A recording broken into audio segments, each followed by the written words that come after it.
Hey, how you feel, family? Got a special live coming up. I'm gonna collab with my brother KQKC Boxing in effect. That's my brother. Shout out to the LDBC fan, part of LDBC fan. How you feel, family? Oh, hold on. Got a special live. Hold on. Coming up. I'm gonna collab with my brother. Hold on, I gotta KQ. Okay, sorry. Sorry, I gotta get that off. Sorry, family. Sorry. Me work on some technical difficulties. I don't know what the hell is going on.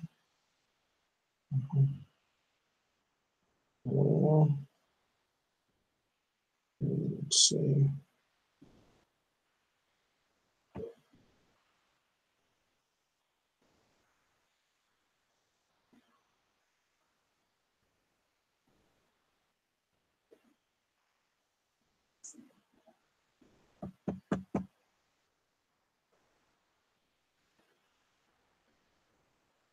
Oh,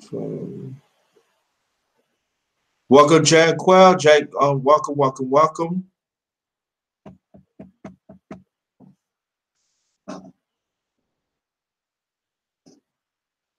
Control room. We gotta work on these technical difficulties, family. So, bear with me. That's all right. We gonna get this cooking gas here, settings.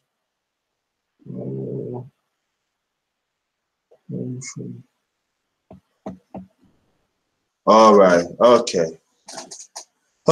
Now we got again. Welcome, the one and only underrated one, the grinder. My channel, the Underrated Darkness. Let's get them likes and the views up.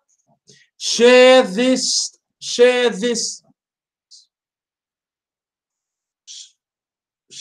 stream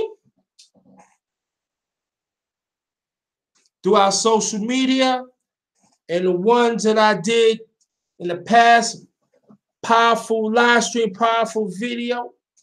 Hit the bell. So make sure that bell's lit up. Okay?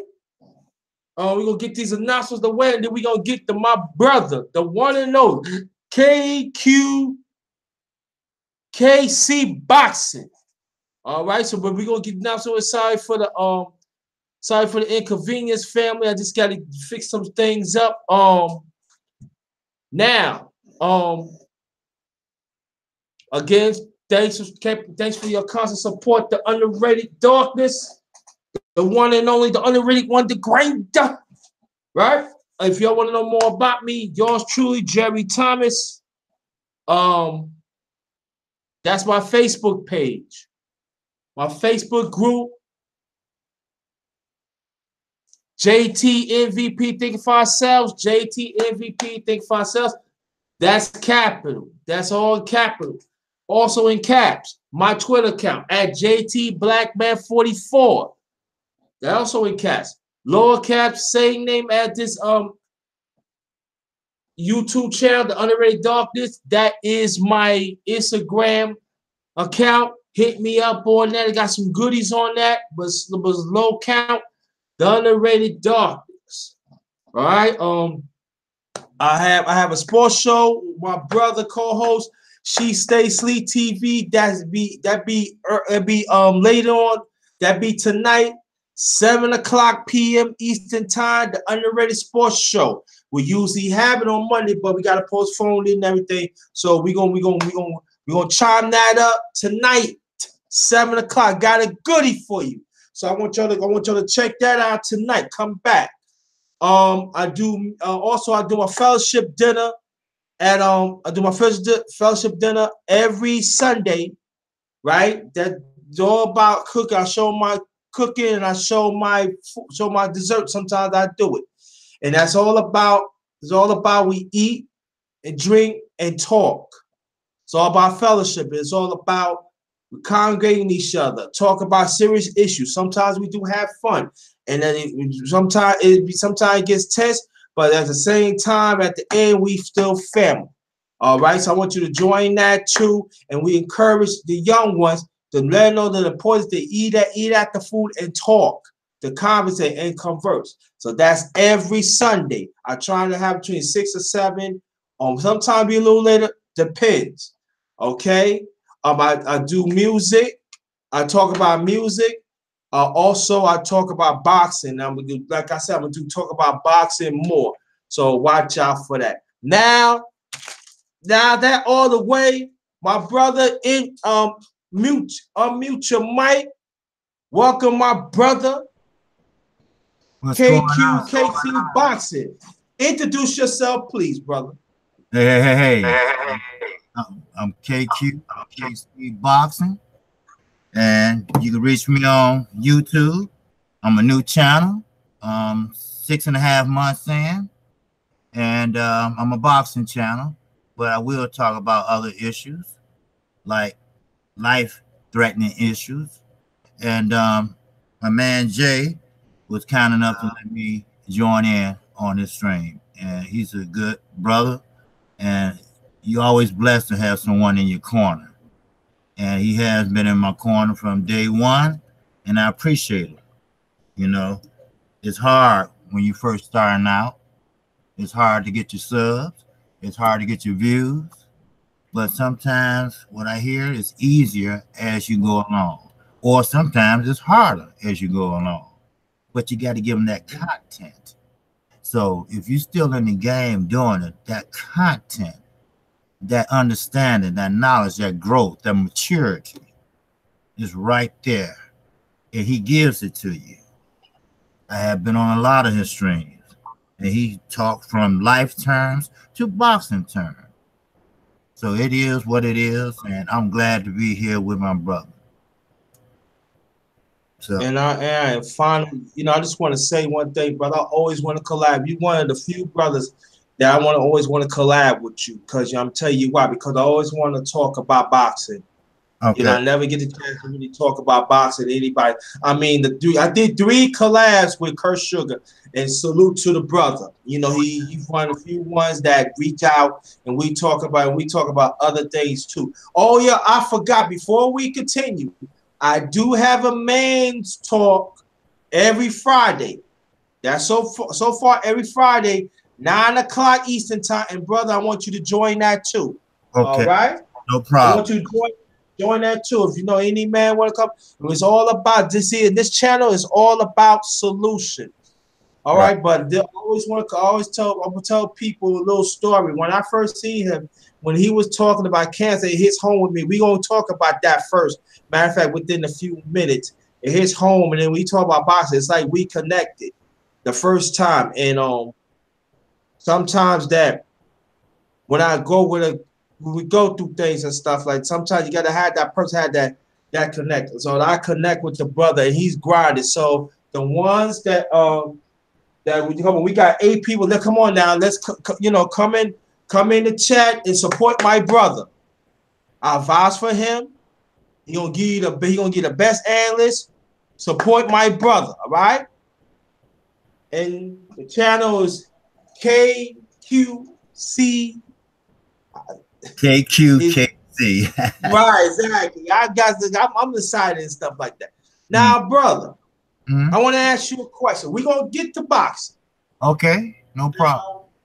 I remember that I heard a story. I heard some stories about family died of cancer. Now, if you don't want to chime into that, it's no problem. We don't have no I don't have no problem with that. But I want you to tell the people the constant loss that you had, and I tell my story about I lost some people in boxing. You go right ahead, bro. How do you deal with it when it had to keep them happening, and what's the necessary steps that you took? Okay. Well, it all started only on my father's side of the family. Don't know what happened, but it seemed like it's hereditary. My grandmother had 13 children, including my father, Mm. and it's only 2 left. So that will include my father 3. And the other 10 died of cancer. Now, not just breast cancer, because you had brothers and sisters. You had stomach cancer, colon cancer, liver cancer, prostate cancer, pancreatic cancer, which is the most aggressive cancer that's out there. And I had 2 uncles that retired from Chrysler and didn't even get a chance to enjoy their retirement. They died 3 months after they retired. Because before they found out they had the cancer, they was in stage 4. And it really took a toll on me. No, I didn't turn to alcohol, I didn't turn to drugs, I turned to help. How can you deal with it? Because I was close to my uncles, because they favored my father. Then, a little later on, my father found out he had prostate cancer. Oh, wow. Now, it's in remission, but we all know that it does come back. But right now, he's getting checked out every 6 months to keep it in remission. But cancer is very painful. I have seen my uncles and aunties go through so much pain. I don't care what kind of medication they was prescribed. They was in so much pain that I had to cry because I couldn't help them. It was nothing I couldn't do. I'm not a medical physician. You know, only thing I can do is sit there and hold their hand. You know, and it broke my heart. You know, and then when it hit my father, then automatically I had to grab my mother because she's still living, and it's just me and my sister, no brothers and no other sisters, it's us 2. And we like, what we gonna do? Because first thing coming to our mind is thinking of our uncles and aunties. And why all of our family members, they say cancer is not hereditary, but it seemed like it is in our family. So one auntie was perfect. I mean, she ran every morning. She ate good.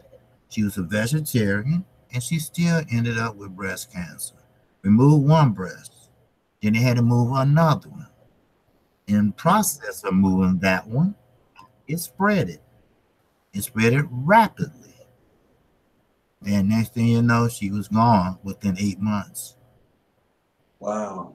So really, what I did was I joined this group where it was like a group for people that lost loved ones in a tragic way. Cancer, shot, fire, whatever. And it helps a lot. And what I did was I asked the counselor, what do you suggest to help me get over this? And he said, do you know what you do? Volunteer. Go help someone else and get them through it. So that's why I took up the cause of the American Cancer Society to help young people. Because when you see them young kids with their heads shaved, chemotherapy they can't afford, and the surgery they can't afford, and then you got the elderly people that's going through it. Some of them can't afford it. So you try to do what you can to help. But that helped me get through. That helped me feel like, hey, maybe I'm doing something to help people. So the people I helped did go through a couple remissions, and some are doing great. Some are living great, normal lives now. And that made me feel good. And then also, my father's still in remission, and it makes me feel good. Now, there's one problem. When people have prostate cancer, a lot die because of the type of effect it has on you. a lot of people don't want to go through that surgery because the surgery, you know, we all grown here. Surgery makes you impotent when you have prostate cancer. But we all know that it's pills and stuff like that that help you with that if you know, and still in that stage of sexual activities. So a lot of men just refuse to go through that, and they risk their lives, you know, because of that. And I just don't understand it. But you know, I don't understand cancer either. You know, and you know what? To this day, I still don't understand it.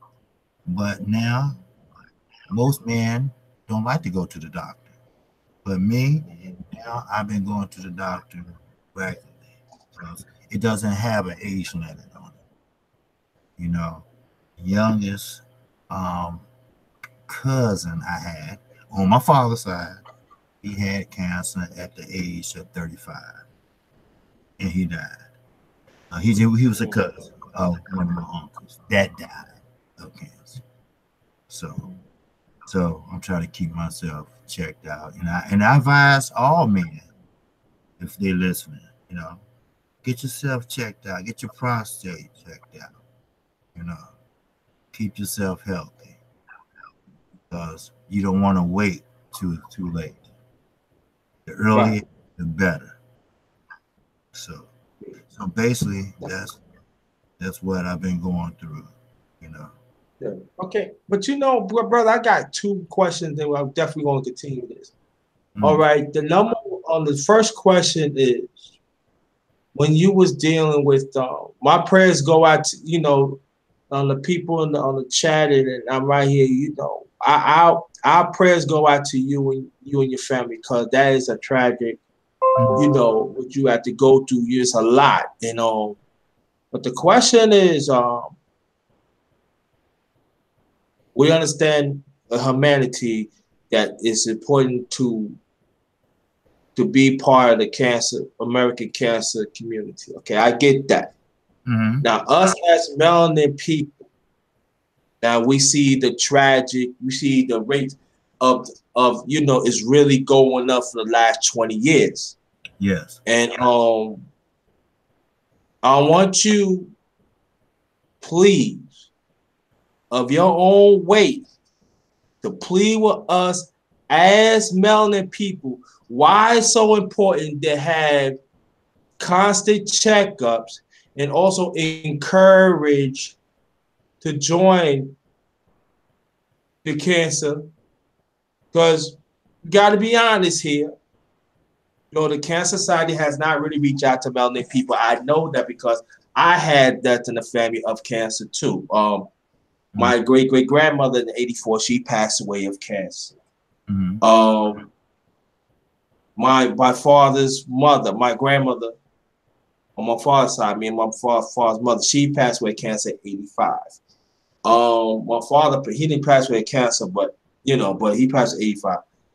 96, a year after I got married, I'm no longer married, but after I got married, my grandmother passed away of cancer. Then mm, yes, then less than a year and a half later, in '98, my aunt, my favorite aunt Ruth, she passed away of cancer. mm, And to not have the notoriety as the bigger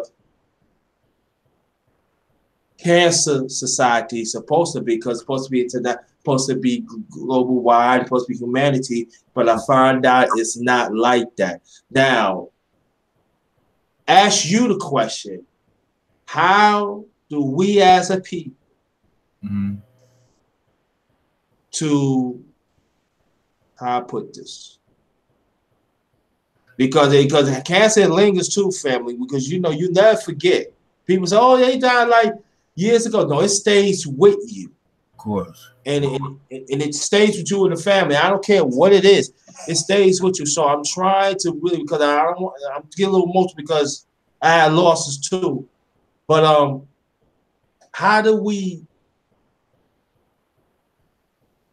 get us as a people to have checkups, have these talks, right? But Mm, also develop our own way to recognize cancer in our community?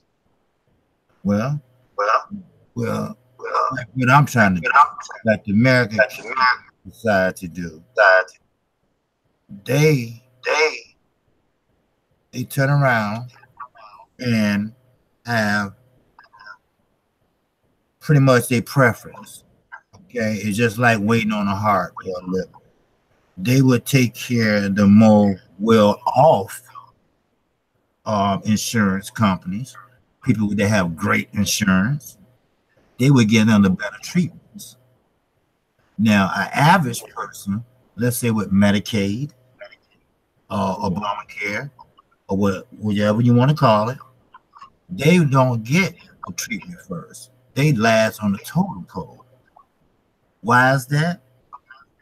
That's the way they have it set up. But if we can make our own groups, in which that's why I usually try to donate or help donate for those that can't afford the radiation treatments, because that does cost money, and the pills and everything that does cost money. Same with HIV. They always low on the totem pole.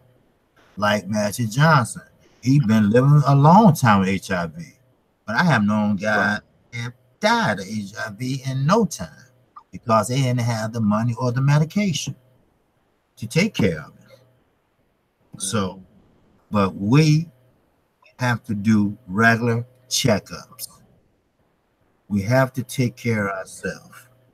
You know, I know a lot of people's house is going to the doctor, making an appointment, but it will save your life. Okay, even though the doctor tell you, hey, look, you do have cancer, but you're in the early stage, and we can catch it very easily. That's still great. It's still a positive note because, like I say, the earlier the better. We have to have physicals once a year, and we have to have, men especially, have to have ourselves checked. Colonoscopies, we need to have that done. We have to have prostate exam. Same with women.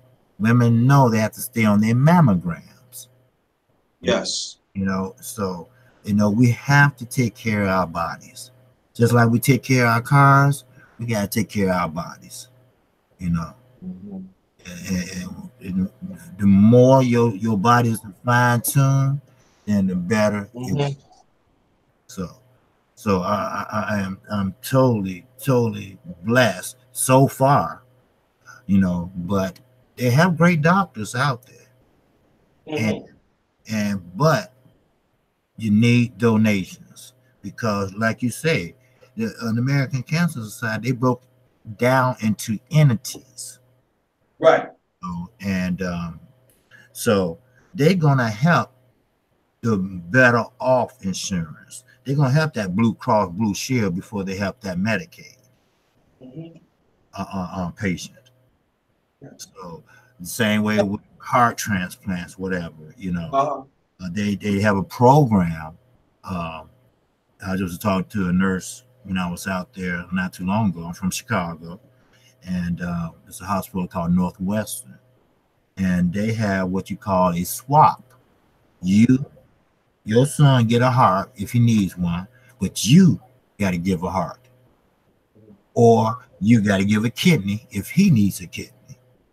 It's called a swap program, and some people do it because you can live with one kidney. So, but you can't do that with cancer, right? You know, so the only way to prevent that is regular checkups. And I mean, it's no miracle drug, there's no miracle cough syrup or nothing like that. The best way is to have regular checkups for men and women, you know. So, and children, you know, make sure, you know, the schools, they do a little bit, but they don't get in depth. They just make sure they have their shots to go to school, and that's it. You know, hey, let your children have a physical. Take your child and say, look, I want my daughter to have a physical, this and that. Because a lot of kids I have seen had leukemia, you know, and it'll break your heart to see people, especially a young child that didn't ask for this. No one asked for it, but it happens. It's life, you know. They're in pain. I mean, when you see a big, strong man, 320 some pounds, drop down to 90 pounds, and that breaks your heart, brother. I'm serious. It It does. does. You know, and and you can't help them, and that's the problem. That was my biggest problem. You know, in no amount of money, no amount holding their hand, nothing will help them go through that pain. And they say the pain is so enormous that morphine, 100 morphine pills still won't help. You know, Yeah. so, but we have to check ourselves, especially minorities. You know, minority, we tend to get the worse and more deadly diseases than anything else. Why? I don't know. Maybe because of our nationality, but high blood pressure is really, really rapid in the black community. I know that for a fact. So, for cancer, it don't discriminate. So, the best thing I say is get yourself checked. Keep your engine clean. You know, fine tune your body. You know, there's no, I don't eat this and don't eat that. You know, we don't know what can give us cancer. You know, if we knew that, nobody would have it. But all I'm saying is the regular checkups, the earlier, the better. You know, and that would pretty much save my father from going into another stage because he caught it a little bit early. You know, a doctor caught it a little bit early. He found it below his prostate. And it was hiding kind of, you know, the polyps. You know, they call them polyps, and if the polyps is they turn it to cancer. So when they found the polyps, then some more came back. You have to burn them off. They come right back. Then next thing you know, you have a choice: chemo, radiation, or the surgery. So he opted out and did the surgery, and he's in remission now. And he's been in remission going on 2 years. So that's a blessing. That's cool. I'm gonna add, ask you a question, then we're gonna keep on going. Salute to you, Cap PY2. We understand that let me say this, and I'm gonna ask you a question. That family, the mel I'm talking about us as melanin family people. When you vote for a politician, when we talked about me and my brother KQKC, this is supposed to be on the top of our agenda as a people. Because the money is not flowing to our community that it should. Right. And I said I had to say this because I seen it myself. And we don't want to talk about it, but I'm going to bring it up. And brother, you understand what I'm saying as a black man and also as a black woman. They are politics and racial is really playing in our community when we talk about cancer and other sickness that we need to get done. There's not enough money. So that means it's high premiums they charge us. That means it's high co-payment they do. They charge higher wherever neighborhood that even if it's not a neighborhood, they charge high. So these are the information that we have to find out and talk about it to all the time because this been happening for years. Now they're not going to bring it out on mainstream media. Now if it's going to be some black black radio shows here and there. Yeah, but you don't even hear enough of that. But I'm saying this. If it takes a loved one to do that, do it. But it shouldn't do that. But it's hurting our community. And a lot of us is black for the last 20 years is taking us out. It's not just prostate cancer. It's stomach cancer. Lung cancer is one of the top 3 that is taking us out as we. I'm not saying taking out of women. I know our black women, y'all go, taking y'all cancer too. I definitely, so I acknowledge that too. But I'm talking to the brothers because we have a history. We don't want to go to doctors or what happened to us in the past. I understand that, trust and believe. But we have to go to the doctor. We had to fight. We had to fight for the rights, to get better care of cancer for not just us, but for our family. Because the money is not coming in. The politics is not coming in. So that means we got to make our own way to develop our own company. Now, if American Cancer Association want to join, whoopie-doo, one day. But we got to come. We got to do it for ourselves. Because we losing once. So we even losing cancer to young people in our community. Babies, girl cancer. Not seeing 1 or 2 years old.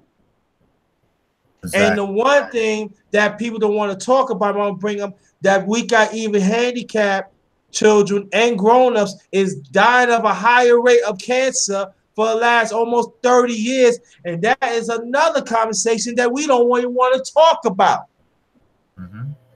Yeah. And brother, I want you to come back in the near future. We're going to chime into that. And also talk about a few things. But I want to bring that up, family, that don't think that the American Cancer Association, I'm not going to say they do any good, they do. But it's not reaching to our community. And then it is, and I know people going to say, well, you should have the money. No, it's not like that. If you can have Medicaid or whatever it is, they are hyping up the premiums. Correct. So the doctors, when you bring your car, it doesn't mean that you get sick. That means, excuse my language, you're getting half-ass care. You are not going to get 100% care as these other nationalities, these other neighborhoods is. I'm telling you the truth, and you know what I'm saying, brother. You know I'm telling the truth because I've seen it myself. Mm-hmm. That's right. And we got to talk about these issues. We do. Go ahead, bro. I didn't mean to cut you off. I'm sorry. No. You're okay. No, I was just saying that in Northwestern Hospital here in Chicago is one of the top hospitals around, but they cater to more of the more well-to-do because located right downtown Chicago, pretty much north of the Chicago Loop, and not too far from what we call the Gold Coast. Right. So people make 100,000, 200,000 a year. But what about the south side of Chicago and the west side? That's the inner city. Mm-hmm. And they have the same, cancer don't discriminate, okay? And the same, like pancreatic cancer. That's the most fastest aggressive cancer it is. Once you find out you have it, you're being buried 6 months later. Very aggressive, and never known no one ever lived past pancreatic cancer.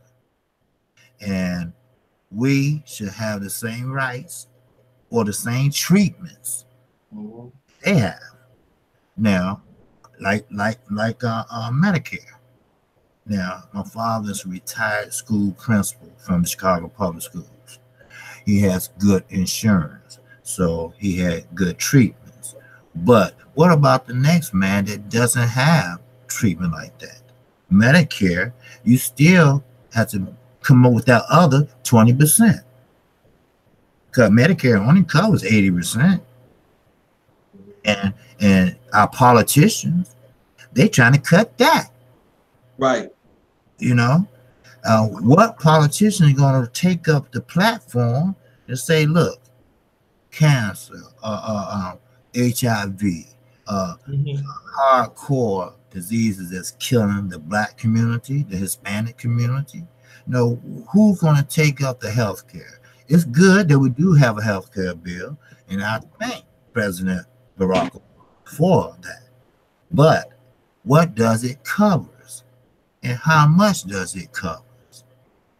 Sure, it need tuning. It need a fine tuning. Yeah. You know, I mean, sure, that's fine. You can go to the dentist. You can go to the eye doctor. But we're talking about life-threatening issues that we go to. We have a public hospital here called Cook County, and you have patients lined up in the hallway on gurneys, waiting to see doctors. You know, it's a shame. You know, and it's gonna take a group of people. It might take a group of cancer survivors to start that group and to start the conversation.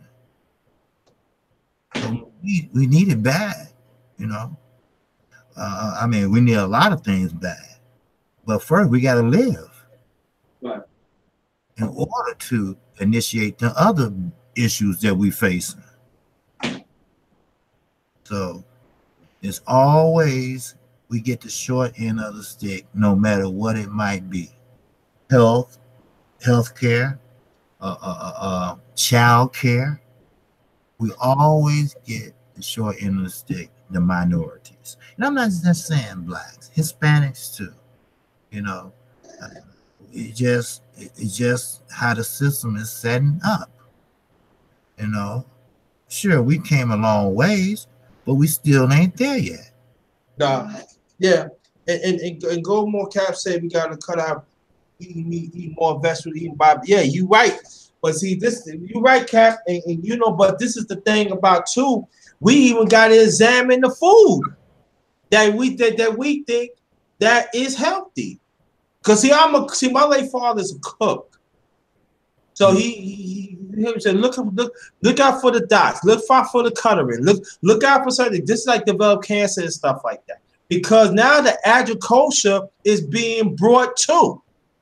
You know what I'm saying, brother? Oh yes. They being brought. See, that's why one of the reasons that I am so happy that I talked to you about this, because a lot of, I mean, I ain't gonna say a lot of us as people, but some of us be thinking we know, we don't be knowing. This is good. This is much more deeper. We even got people in our community that are politicians, knows what's going on, but they getting their hands greased up. So that means that we might have to go outside of our neighborhood to shop. And sometimes it could be inconvenience to get good food. Mm-hmm. And at the same time, there's not enough us as blacks that go around, check out the food, make sure our food is correct, make sure the meats, because we see other nationalities. We gotta keep it real. What it is. It's not enough us to really check out, you know, what good stuff that we need to eat so we could limit the cancer down. You hear what I'm saying? So we got to think about that too. And but the next question that now that we talk about this and everything, I don't mean to interrupt you. I was just looking at what's that CRU relative, and he said a friend of his was a doctor at Rush. Now Rush is a good hospital also. It's across the street from Cook County. Yeah, right down the street from Cook County Hospital. Actually, I owe Mira Daly, not the son, but the father. They rushed him there when he was right. Yeah, and Rush Presbyterian actually is the name, and that is a very, very good hospital. Yeah, right. But you have very, very good insurance. Mm-hmm. Right.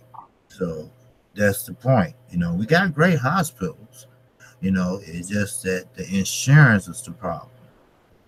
You know. Right. And then go more on your point. You don't have, there's not enough people, us as a people that will fight. I mean, we got people that fight, but it cannot be just for everyday people. It's got to be people up top that want to fight for us. But like I said, their hands get weak. And Cat PY2 brought out a good point. That's why we gotta grow our own food as fruit and vegetables. You are absolutely right. So that means that, or that means because my late father used to talk about that. My grandmother, grow your own food. Well, yeah, I got steroids. I never seen a turkey leg bigger than my leg. Yeah. There's steroids in it. So yeah, you're right. You know, you got, because like I said, I'm a cook. As you already know, you've been on a few of my streams. I do cook, so Yeah. I look at the color of the meats. I look at if it got like hold up, yo, that turkey looked like a big doggone chicken. I'm not getting that, especially when it says manager special. That's what you gotta understand, family. When they said manager special, that means they've been out for a while. That means that you cannot have that. I'm gonna ask you two more questions, then we go on, and then we gonna get into boxing. But family, the one in here, I want you to support my brother. Follow this brother, please. He knows about cancer. He knows about cancer. He knows about boxing. Also, he talks about, oh yeah, I forgot about KQKC. You have a brother in the chat. That's my brother too. He's from Chicago too. Okay. All you want. He's from Chicago. He originally from Chicago too. Okay. Okay. Good. Good. My brother. Yeah, I grew up on the south side. Right. And also we have a brother becoming his name, our brother, good brother Rob. He's an educator in Chicago too. And you know, hopefully y'all can link up too. So Okay. you know, you got family from Chicago here. You got some families. Okay. You got some family you can link up. But before we continue, all y'all support my brother. Go to his channel, hit it. We don't use SUB no more. We don't use that word. We use support back. Right. Oh, I got you. Because when you use that word, YouTube is taking away. I ain't gonna say it. They taking away people from our channel. So support back. Oh, I got you. So I want you to go right now, wherever you can, please support the brother. Let's show some brothers some love, all right? Show some brothers some love. Thank you. I very much appreciate it. I'm telling you, y'all will enjoy each other because I've enjoyed it. You know, so Appreciate it, man. no, I got you. I told you I got you. I'm gonna ask this last question, maybe possible too. Sure. By you seeing your father that been a missing, right? For how many years? How many years your father has been without cancer? Been intermission. I mean, how long he what now? He been in intermission of cancer. Oh, he been in remission 2 years. Remission of 2 years. Okay, thank you. Now, by you seeing, this is the last question, then we're gonna go into boxing. By you seeing that, for you as a black man, and by seeing that every day, cause let me ask you, is your mother still living? Yes, yes, yes. Okay, good. Okay. Thank you. By you and your mother and the rest of your brothers seeing that, but you know it's always recurring. What goes through your mind and your mother's mind and everything? You know what I'm saying? I always ask that, you know. Well, every little thing that might happen, we always think the worst.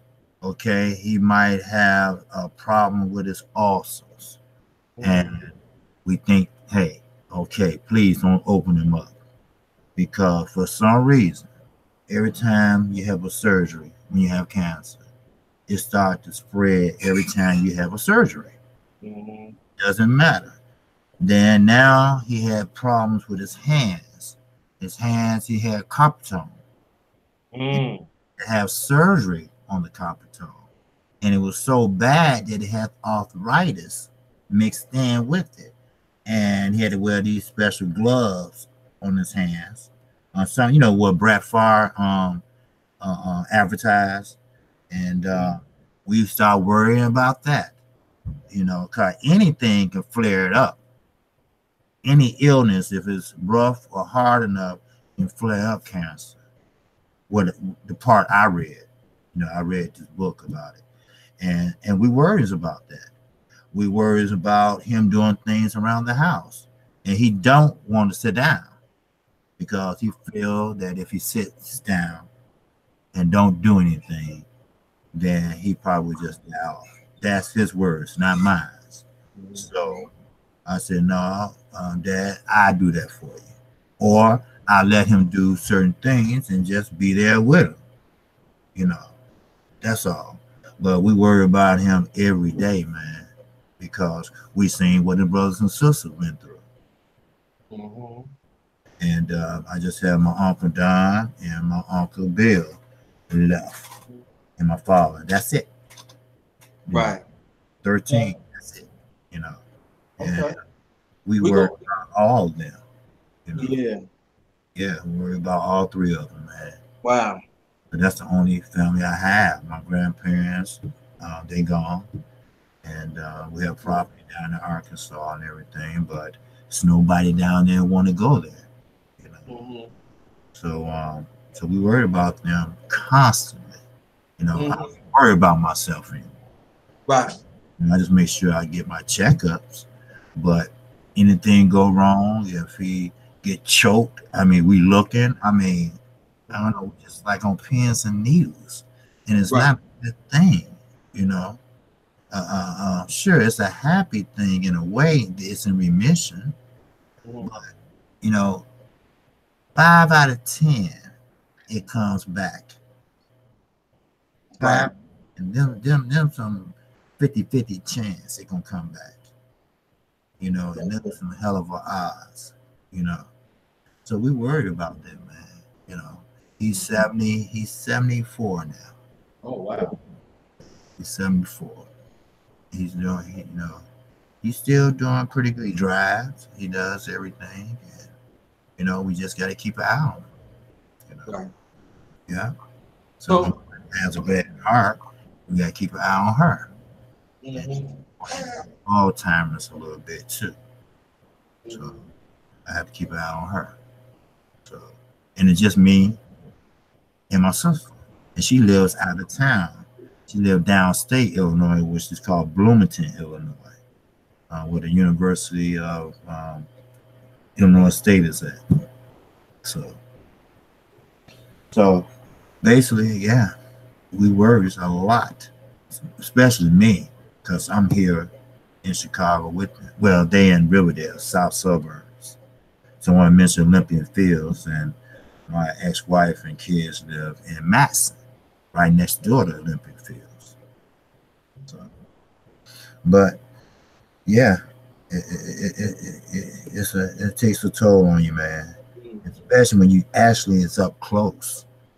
Like I say, my uncle was 320 pounds, man. And he just dropped down to 90.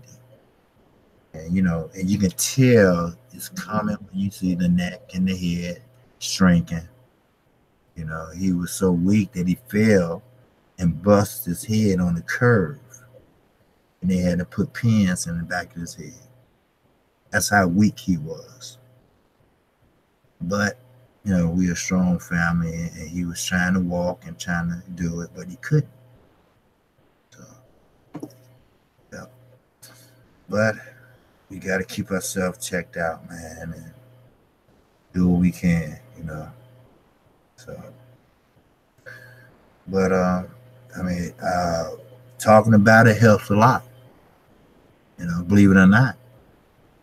You know, a lot of people don't like to talk about it, but talking about it to certain people that understand and do want to hear about it makes you feel pretty good.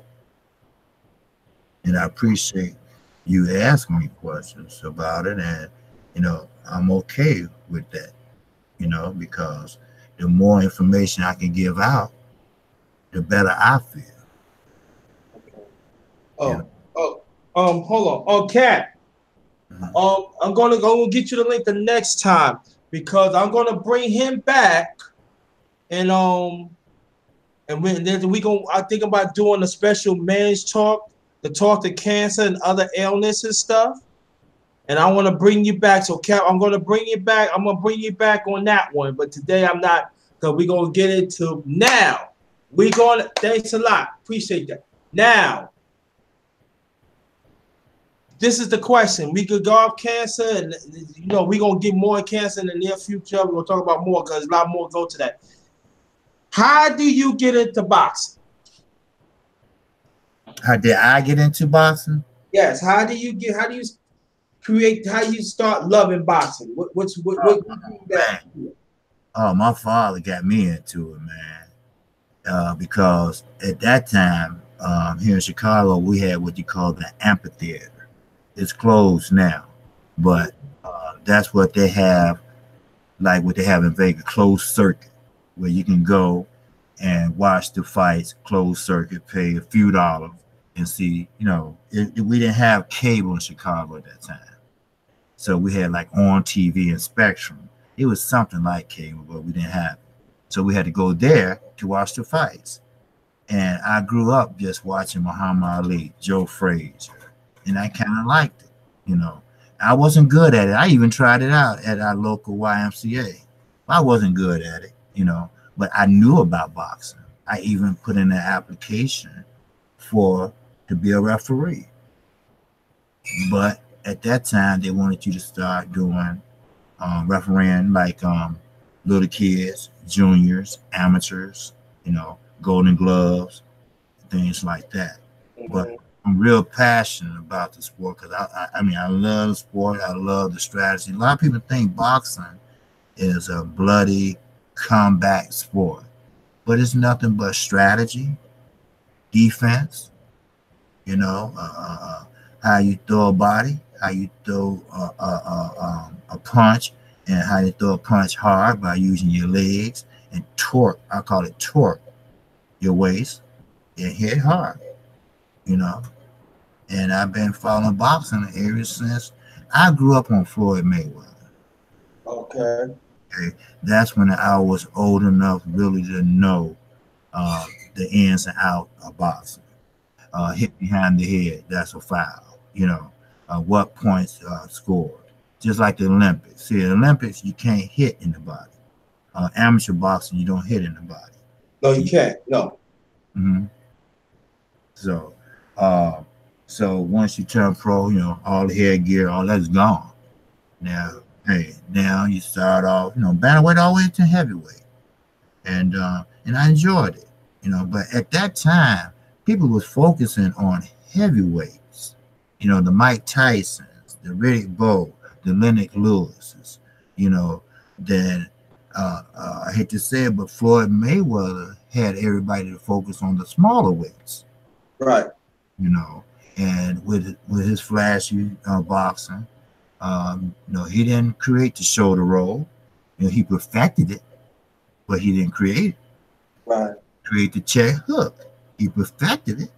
Then everybody was kind of, at awe about the things he was doing. But he came out the crib fighting. His father was a boxer.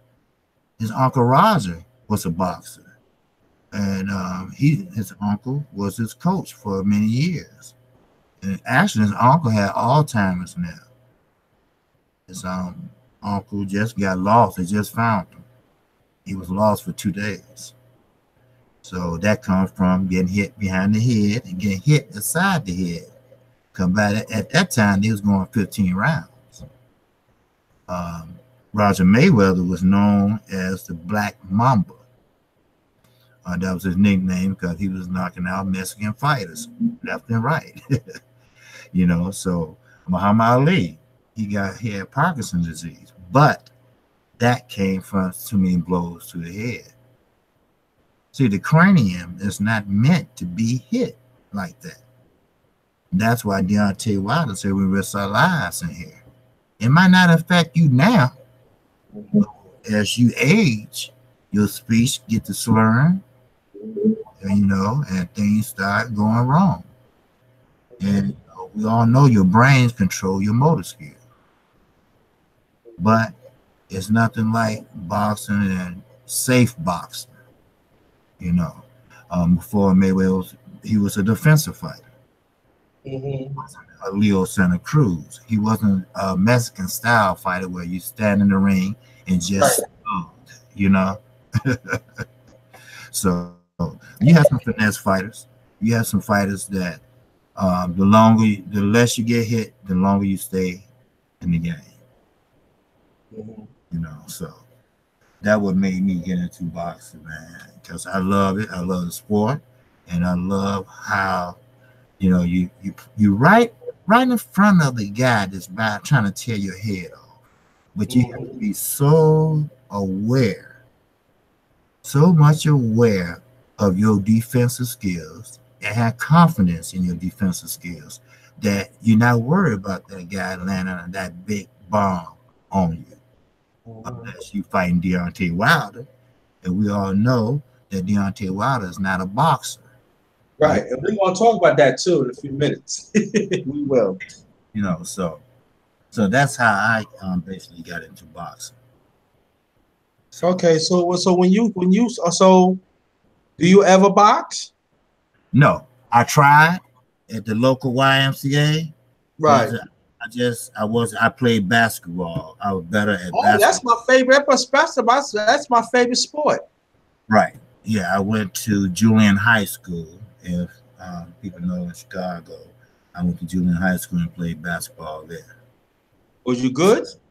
Yeah, I was pretty good. I started, but I wasn't good enough to get no scholarship or nothing like that. You know, but it's just something I did in high school, and I couldn't end up. You know, so but I always loved boxing. So when we start talking about other fights, and if there's any question you want to ask about me, you can. When you was watching boxing, right? Mm-hmm.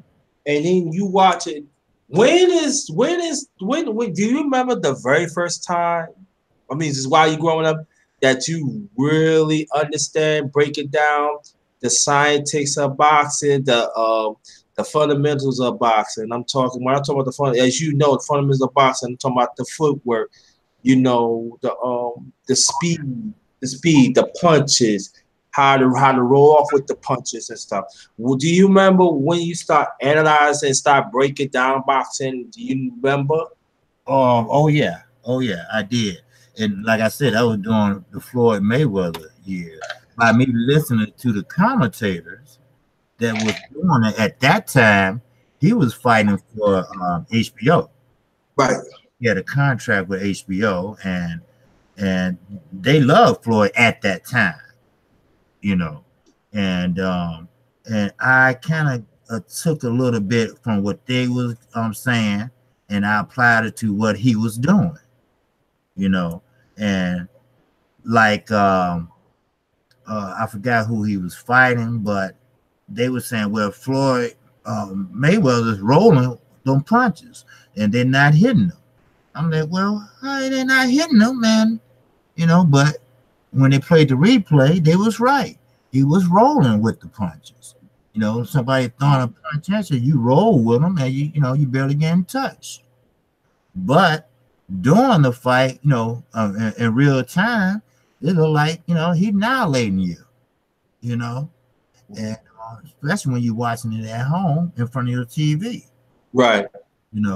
Then low blows. I know that's a no. I just started picking up little rules here and there. I used to watch a couple YouTube videos of how to throw a straight punch. Right. how to use your legs and torque your body when you throwing the right hand or the left hand. Then I noticed how a lot of people got confused with a southpaw fighter, a left-handed fighter. Because I didn't know what a southpaw is. I said, why do they keep on saying southpaw? Then I finally figured it out. Okay, a southpaw is a left-hander. Oh, I'm sorry about that. Yeah, the southpaws are the left hand, you know. So, but so that's how I caught on, you know. So, but yeah, then little bit by little bit, year after year, you know, I pretty much came to start watching, you know, and a friend of mine just maybe last year said, "You gotta start a YouTube channel and talk about it," you know. And I said, "Well, I don't know if I could be able to talk about it. They probably won't understand what I'm saying, but I was surprised because I didn't even know nothing like that was, exist, you know." No, I didn't know that many. See, here in the United States versus other countries, the NBA, the NFL, they mostly $1 trillion industries. Boxing is not the number one sport here. So, I figured a lot of people didn't watch boxing that much, which they really don't compared to other countries. So that what made me more interested, you know. So, but yeah, I was really into it. I just couldn't box worth, Now I could fight, but it's not within the rules. You know, you got to fight within the rules. Like amateur fighting. A lot of people. And the reason why a lot of people didn't know this, the reason why Floyd Mayweather got a bronze medal, it was first of all he won that fight, but in the Olympics they don't like showboating. They don't like you making fun of your opponent. They believe in friendship. They believe in camaraderie. They believe in that. They don't believe in trying to make an ass out your opponent. They don't believe in it. And they didn't like that, and they penalized him for that. Then he got fed up and then he turned pro. And actually, he was pro the same time his uncle was. So, pretty much everything about Floyd Mayweather I know because I study him a lot because I pretty much grew up on him, with him. And to this day, I think he'd be a better trainer than a promoter. So, but oh yeah, I really, I really enjoyed boxing. So that's why I started the channel like I did. But I didn't know it'd be this hard, to get support, like you say. All right. So it's safe to say your favorite fighter is Floyd Mayweather? Well, at that time, yes. Mm-hmm. Okay, so what is your all-time great to you? The all-time great, I'll say Muhammad Ali. Not a bad choice. That's one of my that's one of my favorites too. Yeah, because he was a thinker fighter, Right. And I like that, Yeah, he was, to me he was ahead of his time. A lot of people don't understand that but he was very strong. And at the same time, for us as a people, we always going to put him up there because he stood up for us. And a lot of people don't understand this. I mean, I ain't going to say a lot of people don't understand it, but there are some that, you want to ask, how old are you, brother? I'm sorry. Oh, okay. No, I'm 52. I'll be 50. I'll be 52 in January. Mm-hmm. Oh, you be 53 in January? I'll be 52 in January. Oh, you're 52. Well, I'll be 53 in June. So you know what I'm talking about. You know what I'm talking about. Like at that time that when Muhammad Ali had, they took 3 years away from 1967 to 1970. You got to understand that was a prime of his time. But that was a time for us as a people. We were trying to talk to be humane. Because all these years they didn't consider us be as human beings, even in the civil rights movement, even before then. So when Muhammad Ali took that stand, you got to understand. Everybody thought, oh, you got other nationalities later on. Oh yeah, I understand what Muhammad Ali understand, but at that time they didn't. Right. But we understood that as a people, that he took a stand by religious beliefs. Right. And he did not believe to kill other the other, other people in Vietcong, other colored people in Vietcong. And that was big for us because he understand our flight. He willing to be there as flight. Plus of the Nation of Islam that take their stance of a spiritual concept. But I need to throw that in and stuff like that. Like he said, and I really like that statement. He said, Vietcong never called me a nigga.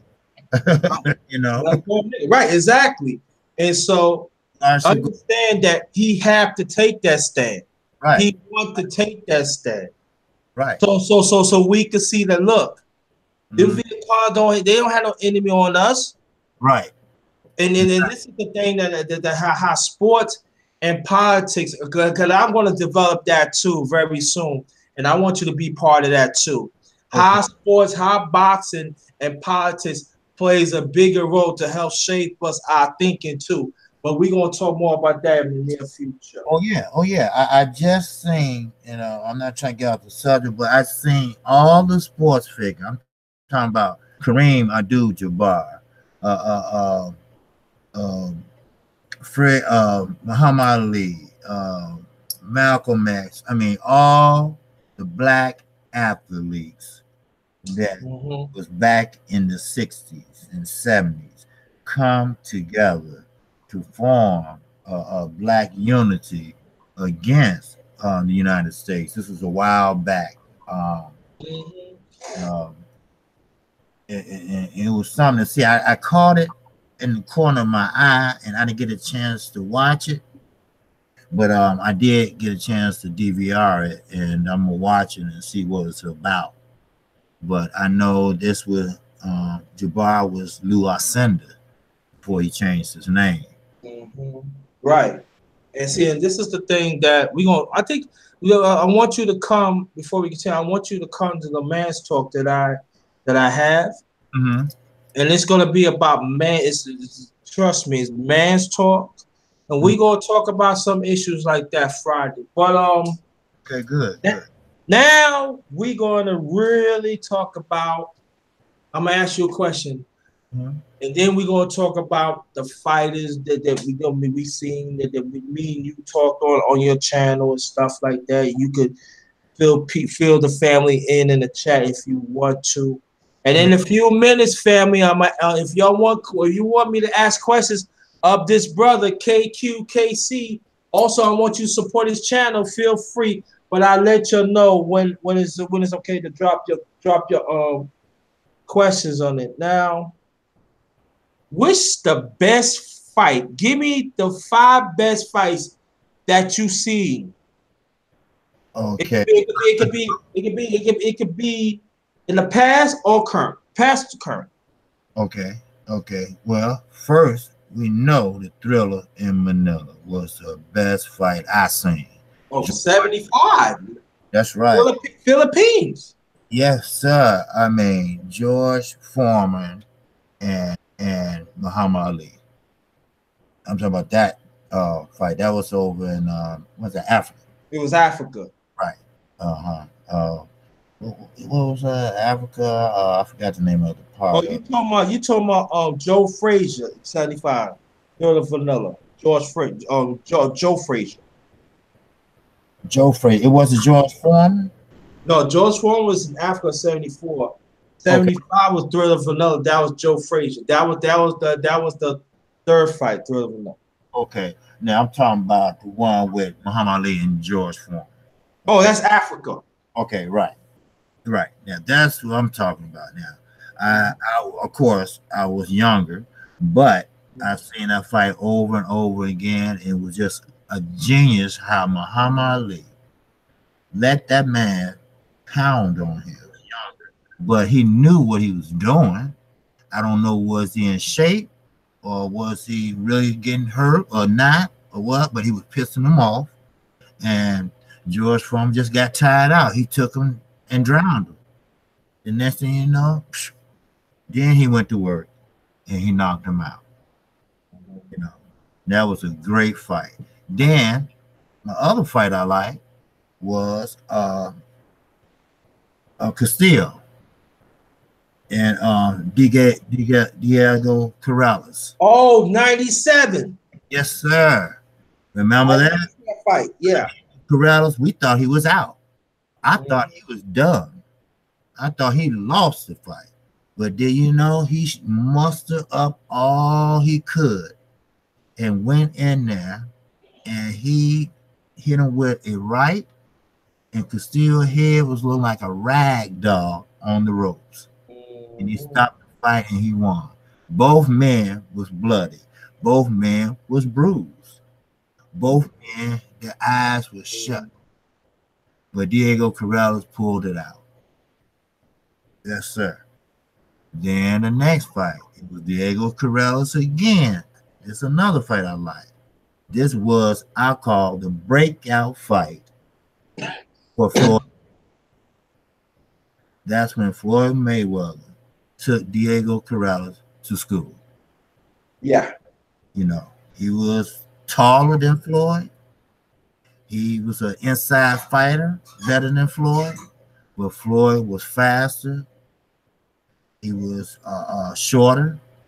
He got in. He wasn't there for the return of the counterpunch.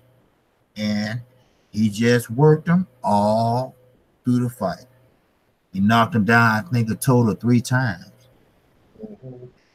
And that was a good fight. And I think that was one of the breakout fights for Floyd Mayweather, Mhm. you know. So, yeah, that was a good fight. Now, another good fight, I don't know a lot of people agree or not, but Earl Spence and Cal Brook. He went over there Right. in another country. Now, keep in mind, he never been in front of a crowd that loud and that many people. See, in the UK, they stand behind their fighters. And I mean, Cal Brook tried to manhandle Earl Spence. But when you're young and you're determined, so he's like an iron, like they say. The longer the iron stay on, the hotter it gets. The longer the car is running, the hotter that motor gets. So after each round, Earl Spence was getting stronger, stronger, and stronger. And he wasn't deterred. The next thing you know, he broke the man's eye socket.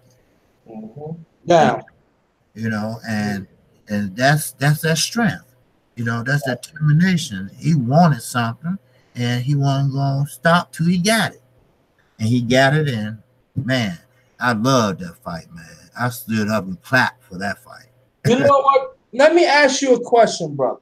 Mm-hmm. 'Cause I always want to ask you because I never really get a chance to Mm-hmm. ask anybody, but I want to ask you Mm-hmm. how big that was for America boxing critic and fan base when that happened.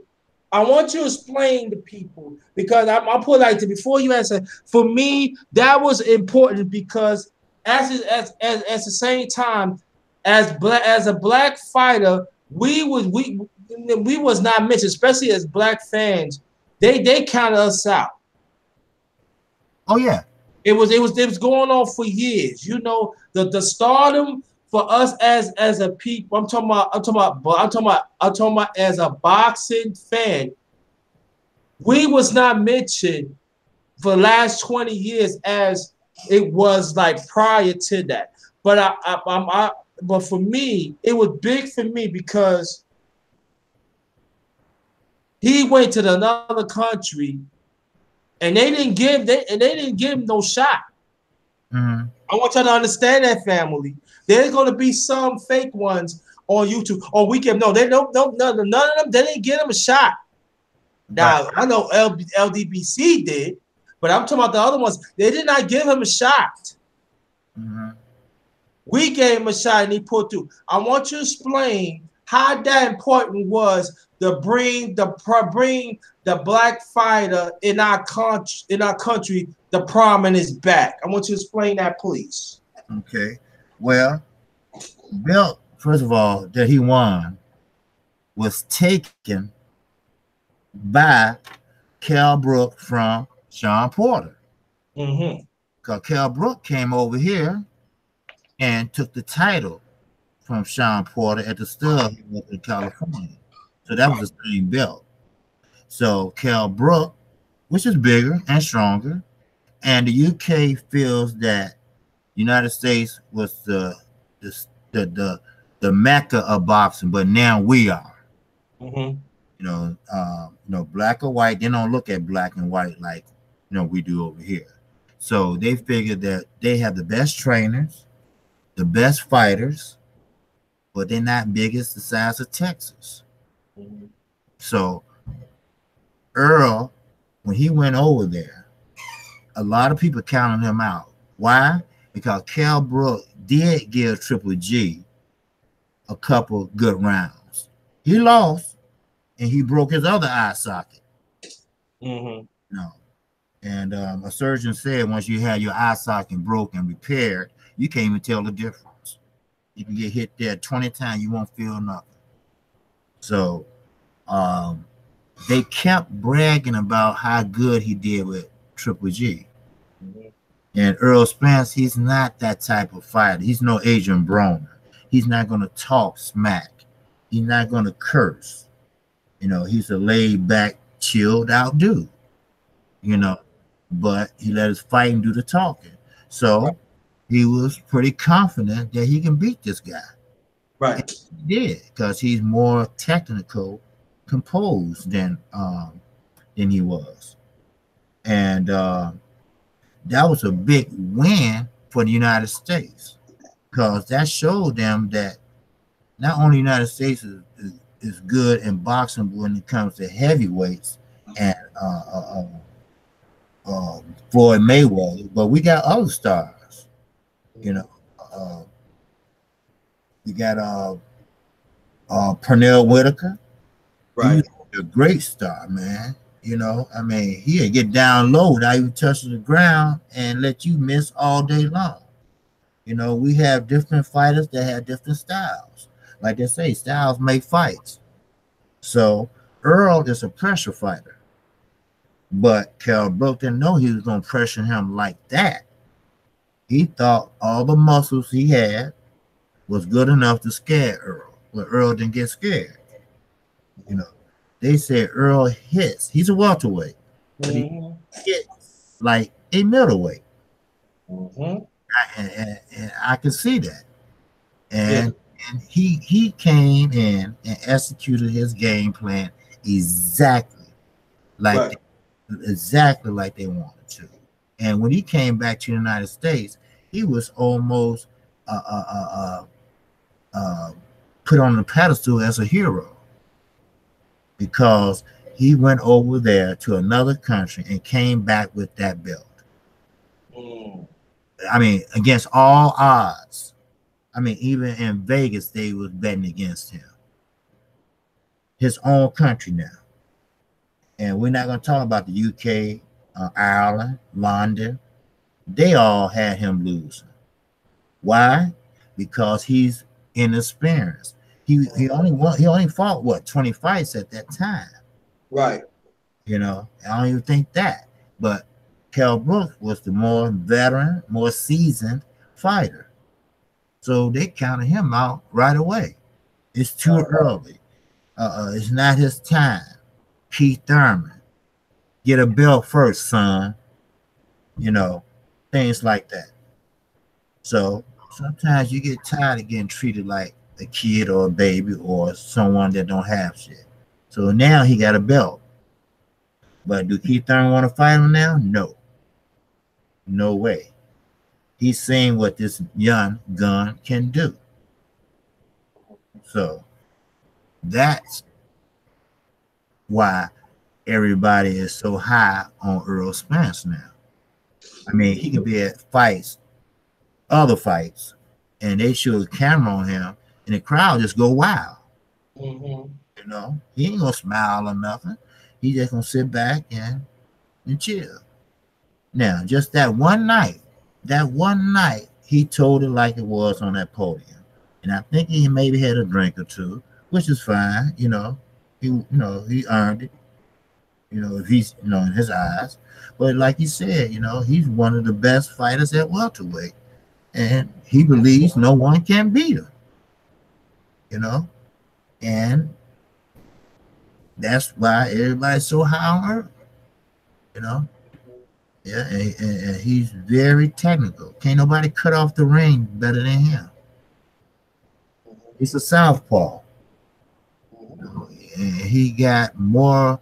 He got more in his tank than he shown. He said he gave Floyd Mayweather so much work. I mean, they said he was beating up on Floyd when he That's was right. yeah, when he was getting ready for Manny Pacquiao. Floyd Mayweather got so mad that he put him out of his gym. Then he thought about it. He thought about it. He ran back and got him and said, "Okay, man, I'm sorry. You know, you just was, giving me so much work, good work." In other words, he just whooping his ass, and and that was that. So that's why Floyd always say, "Man, he can fight." You know, so yeah, so a lot of people, and I don't know how true this is. They said he knocked out Adrian Broner. I heard that too. Right. I heard that from the grapevine of LDBC too. I heard that. Yeah, and they asked Adrian Broner that. He didn't deny it. He just say, "Well, it happened in sparring, stay in sparring." Which is true. No, that means it happened. Right. Exactly. So, hey, I mean, it is what it is. So, I can't, I just, and the boy can fight, and he, and it's funny how when he was coming up, his father was very supportive of him, and his father's Jamaican, and his father said, "Look at him, he's doing the same thing." That's in Golden Gloves. Well, Derrick James, which is his coach now, said, "Well, did you want me to help him out and show him a few things?" He said, "Well, could you?" He said, "Yeah, I can show him a few things and everything." Then when Earl Spence Sr. found out that, hey, Derrick James made him a totally better fighter, he said, "I want you to be my son coach." And they had a close, good relationship ever since he was 16. And now he's 25, 24.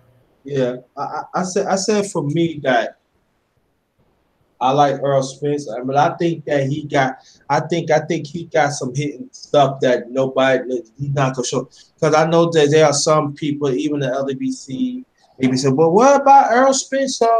He just doing well. This is how I feel." Mm-hmm. Right. Whatever fighter want to fight him, make him change his stance. Right. Nobody have not make a stance, so you gotta do what's right to get you there.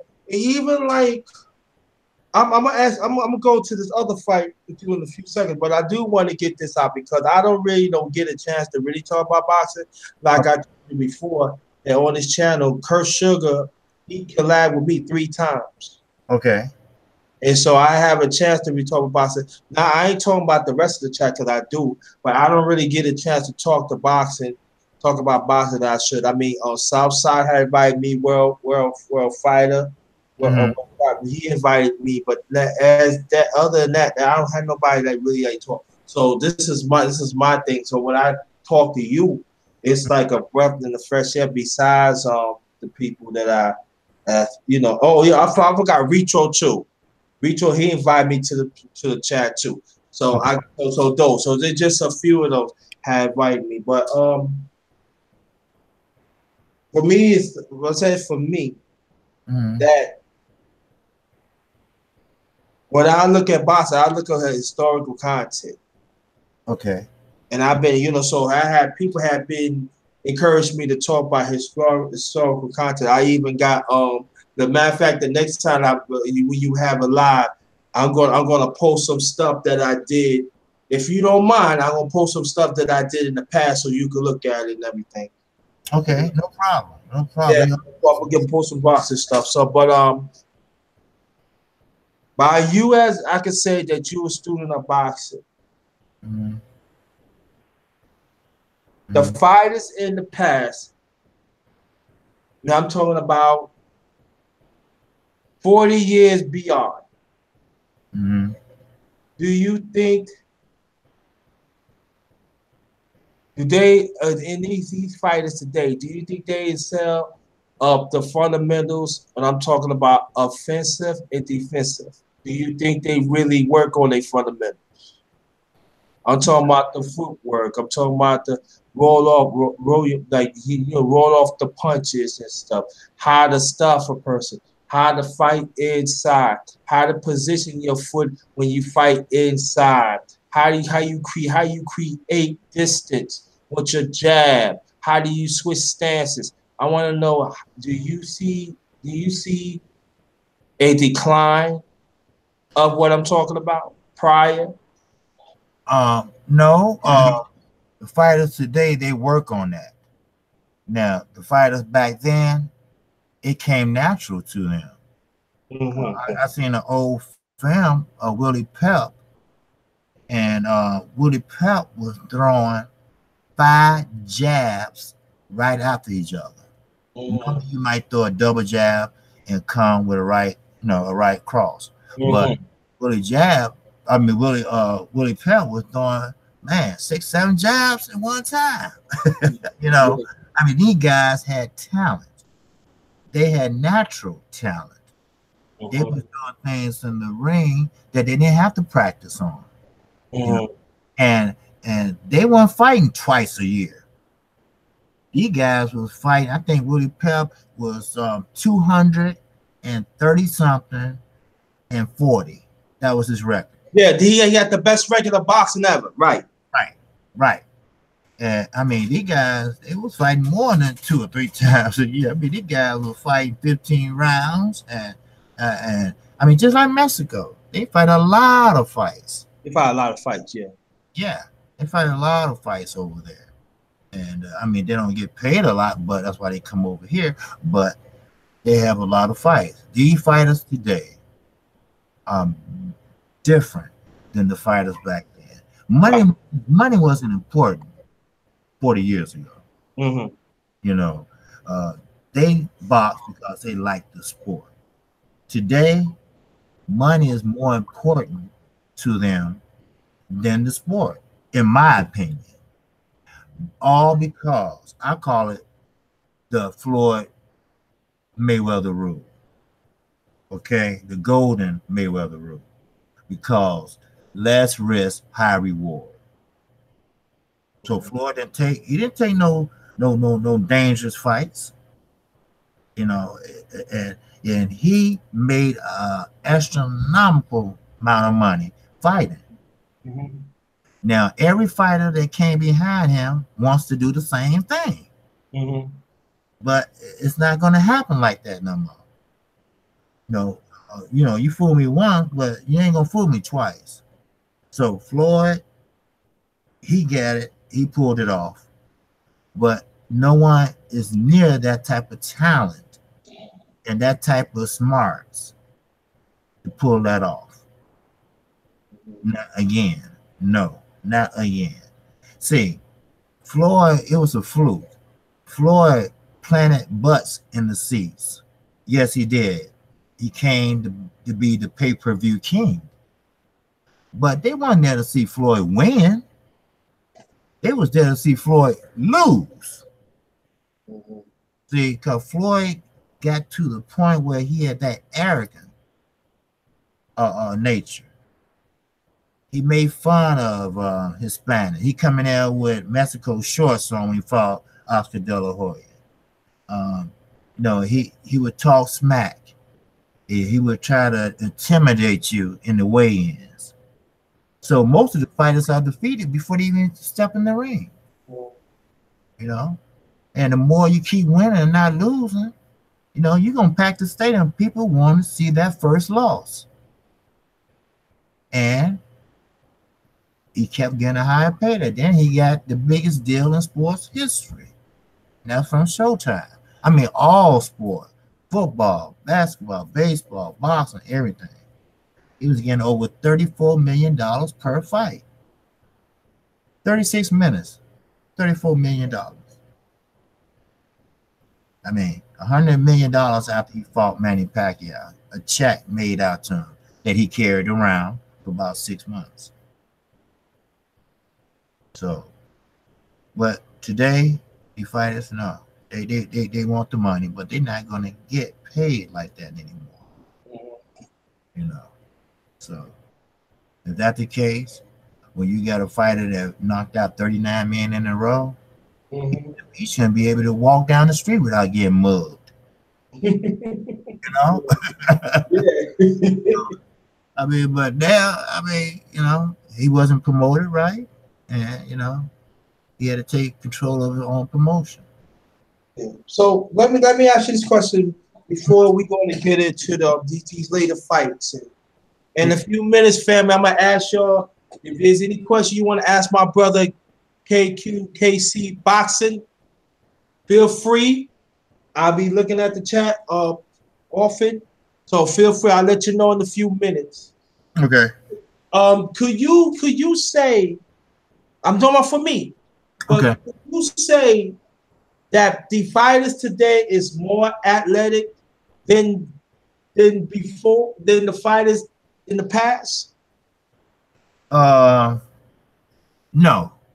The fighters in the past was more athletic and more faster. I don't know, is it the film I'm looking at or what, but they was more faster, more athletic, and it seemed like they didn't get tired. And you know, the fighters today, you do have some that's athletic. You know, you got the Charlos, you got um, um, um, Deontay Wilder. He's athletic. You know, to be 6'7", and in the lower weight classes they're more athletic, which is natural because they're shorter. And you know, Gary Russell Jr. He's very athletic, and but you don't have that many, and more black fighters have better footwork, have better balance, have better positioning, and they're more athletic, you know. And that's not only with boxing, that's with basketball, football. Yeah. You know, it's just that the black athlete, you know, it's just good in sports in general. You know, Serena and her sister in tennis. You know, Tiger Woods in golf. Michael Jordan and LeBron in basketball. I mean, you know, yeah, Walter Payton. You know, yeah, Barry Sanders. You know, I mean, yeah, guys. I mean, brothers and sisters are just, you know, good in athletics. But you do have occasionally some, you know, Caucasians like Larry Bird. You know, he was very athletic. You know, he was from French Lick, Indiana. Never heard of it, but you know, he was very athletic. You know, you have a lot of athletic Caucasians, but not as many as black. You know, so we just have that in us. You know, and rhythm. You know, we can dance. You know, we have some. You know, very few Caucasians that can dance. You know, it's just our way. That's all. Yeah. So even me, I had a little athleticism when I was in high school. You know, I was thinner then, and I was more active. You know, so you know, the older you get, the more you slow down. You know, that's why a lot of fighters try to fight older men or age them out or whatever they call it. You know, so the older you get, the more you slow down. So, and that's natural. You know, it comes with the age. That's all. So, yeah. Okay, so now Mm-hmm. we're gonna talk about the first fight first. Okay. Spence against Garcia. Oh yeah. Oh yeah. Yeah. Let's break that down, please. Okay. You know, Earl Spence will be fighting Mikey Garcia. Now they say he's moving up 2 weight classes. I say 1 because he fought 2 to 3 opponents that fought at welterweight. So I won't consider that two weight classes, maybe one and a half. But Mm-hmm. now, this is Mikey Garcia's excuse. He wanted to see how strong, how great, how good he is. Is he what everybody think he is? But KQKC personal opinion is he's looking to cash out. Is he what everybody? He's looking to cash out because he knows a fight with Earl Spence brings at least $2 million to the table. And when he made that fight or made the announcement of that fight, his brother, Robert Garcia, his father, and his wife sat him down, told him that Earl Spence is too big of a welterweight for you to fight. Why not fight Lomachenko at 140 and unify the whole division? Why go to 147 and this man is stronger and you can get hurt? See, Mikey Garcia doesn't do sit-ups. He don't believe in sit-ups. And what's Earl Spence's favorite place to go to? The body. Mm-hmm. And he had broke a couple ribs in sparring. Uh-huh. So I'm looking for Robert Garcia, which is his trainer, his brother, to throw in the towel because Mikey's going to get hurt. Mm-hmm. I even said it myself on my channel. This man's going to get hurt for $1 because he's not looking to see how great he is. He knows he's a good fighter. Don't get me wrong. They both got great balance. They both got great positioning. They both hold their ground. They both are committed to their punches. Mm-hmm. But Earl is a pressure fighter. Mm-hmm. Earl will come for it no matter what. He has been hit by bigger welterweights than him. Mikey Garcia is a natural 135 and 140 weight. Earl will hurt him very bad. Mm-hmm. So now, if I was Robert Garcia, and I know that I can't tell my brother don't do it because he refused to take, he refused to back out. So I will have to practice on my brother how to keep him off that rope. Because once Earl gets you on the ropes, he's going to the body nonstop. Mm-hmm. And yeah. And then at the same time, it's not just he one of those fighters that can go to the body, can go for one side of the body. He go both sides. And That's right. he's very, very versatile of his body punching. And a lot of people, I seen it. I forgot what's that fighter's name. Yeah, I see, see, I see Harry Armstrong when uh, he used to do that, and then they showed like so old archives of him. uh-huh. Because he did, and that's also I did a live stream about Henry Armstrong, late great Henry Armstrong, but Yeah. See, okay, take a fighter like Sean Porter. mhm, He does good work sometime, but he smothers his punches against the rope. What Earl Spence does, he would take his forearm, left or right, push you back to make room to punch. right, and then, yeah, That's and that, this, that's using your head. right, and at the same time too, go one thing, my brother, and I think some people don't like to talk about it, but I would talk about it. He knows how to hold his position when he have you on the ropes. He don't give you the chance to move away from the ropes. Oh He's no. not staging his body. He's not a position. His footwork, and a lot of people don't talk about this, but Mm-hmm, I see it. And mm-hmm, maybe it's not important to people, but I look at stats. I look at footwork. He got excellent footwork when he have you on the ropes. So basically, it's like I'm gonna let you get. But I'm going to all right. You want to go? You want to go with the left? Trying to hit me with the left. Here goes the right. Bang. And so basically, you helpless because you have to be real strong to actually move him out the way, out the ropes. Right. And I think that we should talk more about that at times because we don't really go into that. The footwork and his stamina and his IQ is very, very. I think that nobody will give credit deserved because when you have a person on the ropes and stuff like that, you have to be very intelligent, know what you're doing because that fighter that fighting out of the ropes, he is going to do whatever he can to see it open. Oh So yeah. he trying to study your stance. He trying to study the pace, how you throw the punch. He trying to see your demeanor.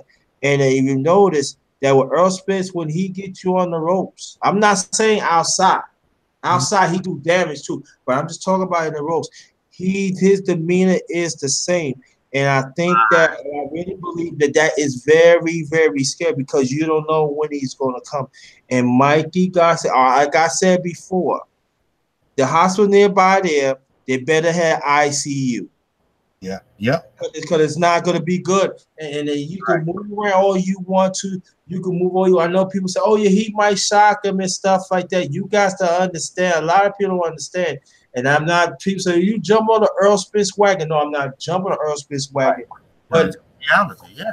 it's like this: when you go up almost two weight class, Mm-hmm. and then you could do all nutrition all you want to. And Right. I urge Garcia, he got to be on the nutrition program all the time from now on until the fight because one slip he can get hurt. But I still say this again that um his coach, they got some up the sleeve. I really believe that. I really believe that I said the same thing because they Robert. working on, I'm telling you, I think they gonna give I think he gonna give him something. And that the other welterweight champions have to look at because now we talk about that. Yeah. See, uh, Mikey Garcia said, and he said in the Peterson fight, he saw something in Earl that he can expose. And I'm telling you, I watched that fight 3 times. I rewind it and watched it again. I rewind it and watched it again. I didn't see anything but head movement. Earl don't move his head. But you have a high guard and you coming in with the high guard, you don't have to move your head. Mm-hmm. That's my thinking. Now, can Mikey reach long enough to throw an overhand, right? Like behind the guard? I don't think his arm's long enough. And I don't think Earl gonna let him do it. They call holding the phone. That means put your glove up by your ear so he won't hit you there. You know. And I know Earl know how to do that. He's always said it. If my son was interested in boxing, I would like him to look at Earl and Mikey Garcia. They both are what you call textbook fighters. You know, they committed to the punch. I mean, they are the actual fighters. But Earl has a lot of things up his sleeve also. He said he never used because he never had to use it because he always get him out of there. But Robert Garcia, former coach of the year, he's not stupid. He's not going to keep his brother against them ropes. He's going to show his brother how to maneuver out of them ropes. Because once he in the ropes, he's a dead duck. You know. And nobody can cut off that ring better than Earl Spence. I think he's one of the best ring cut off I ever seen. You know, he don't follow them around. He cut it off so you can't move around. He'll force you to fight. So, yeah, Mikey is a great technical fighter, but with that technical fighter taking 12 rounds. Yeah. he went by unanimous decision. Right. And I think that, I'm glad you point that part out, because I said for me is that, yeah, you gonna ask him, yeah, he could probably get some off of Spence. But see, the thing about it, I tell people like this, that I think that his trainer gonna have something. I think they working on something, because if you notice, when they was working on a few things, you don't see them. It hardly no media is really in where they work at. Oh, of course not. Of course not. And Tim Bradley, he's he's a commentary for Top Rank. He used to fight with Top Rank, and he said that he sees what Mikey Garcia sees, and he said, "Well, I'm not going to tell you what that is. I don't want to give away the game plan." I'm still don't understand. I maybe I'm gonna have to look at it again. I'm missing something. I don't know. I'm not a boxer. No, I'm not. But I need to know what he sees. That, I know Earl is a southpaw and he's an orthodox fighter. I know their feet gonna get tangled a couple times, maybe a couple headbutts. But I want to see what does. Now, yeah. Now, what I see, there was somebody that posted something against Spence like a few days ago when Spence got rocked with a right. That was like early in his career. If they talking about that, I'm just saying. I should have saved it and put it as a light video, so I could post that to the chat so people see it. But if they see that, that's early in his career. And let's be, what's the trainer is? Danny Johnson, right? Who trainer? Earl Spence trainer. What's his name again? Danny. Oh no, Derek Johnson. Derek shoots Is it Derek Johnson? no, not Derek Johnson. Who? The Danny Johnson? What's Derek last name? Derek James. Yeah. All right, Derek James. Derek. Now, Derek James is an upcoming trainer. But everybody's asking for him, as you and me know. He gonna look at tape. He gonna analyze it, and so wherever this is gonna clear up. Mm-hmm. But I would say this of Garcia. Mm-hmm. Whatever you trying to do, if you think you gonna come and back your way in, that is not a game plan. You have to box him, and I believe that you get a pray and hope that Spence is going to make a mistake. Right. But I'm saying like this: if you know that see, this is the thing that also people don't want to talk about. What Garcia have to understand, it's not all about taking angles. You know what I'm saying? You got to know when to take angles at a certain time. If you feel that he's pushing through, and you got to look around where the corner of the ring at or where the ring's at on the sides, and you got to do whatever you can to move away to keep Spence in the middle.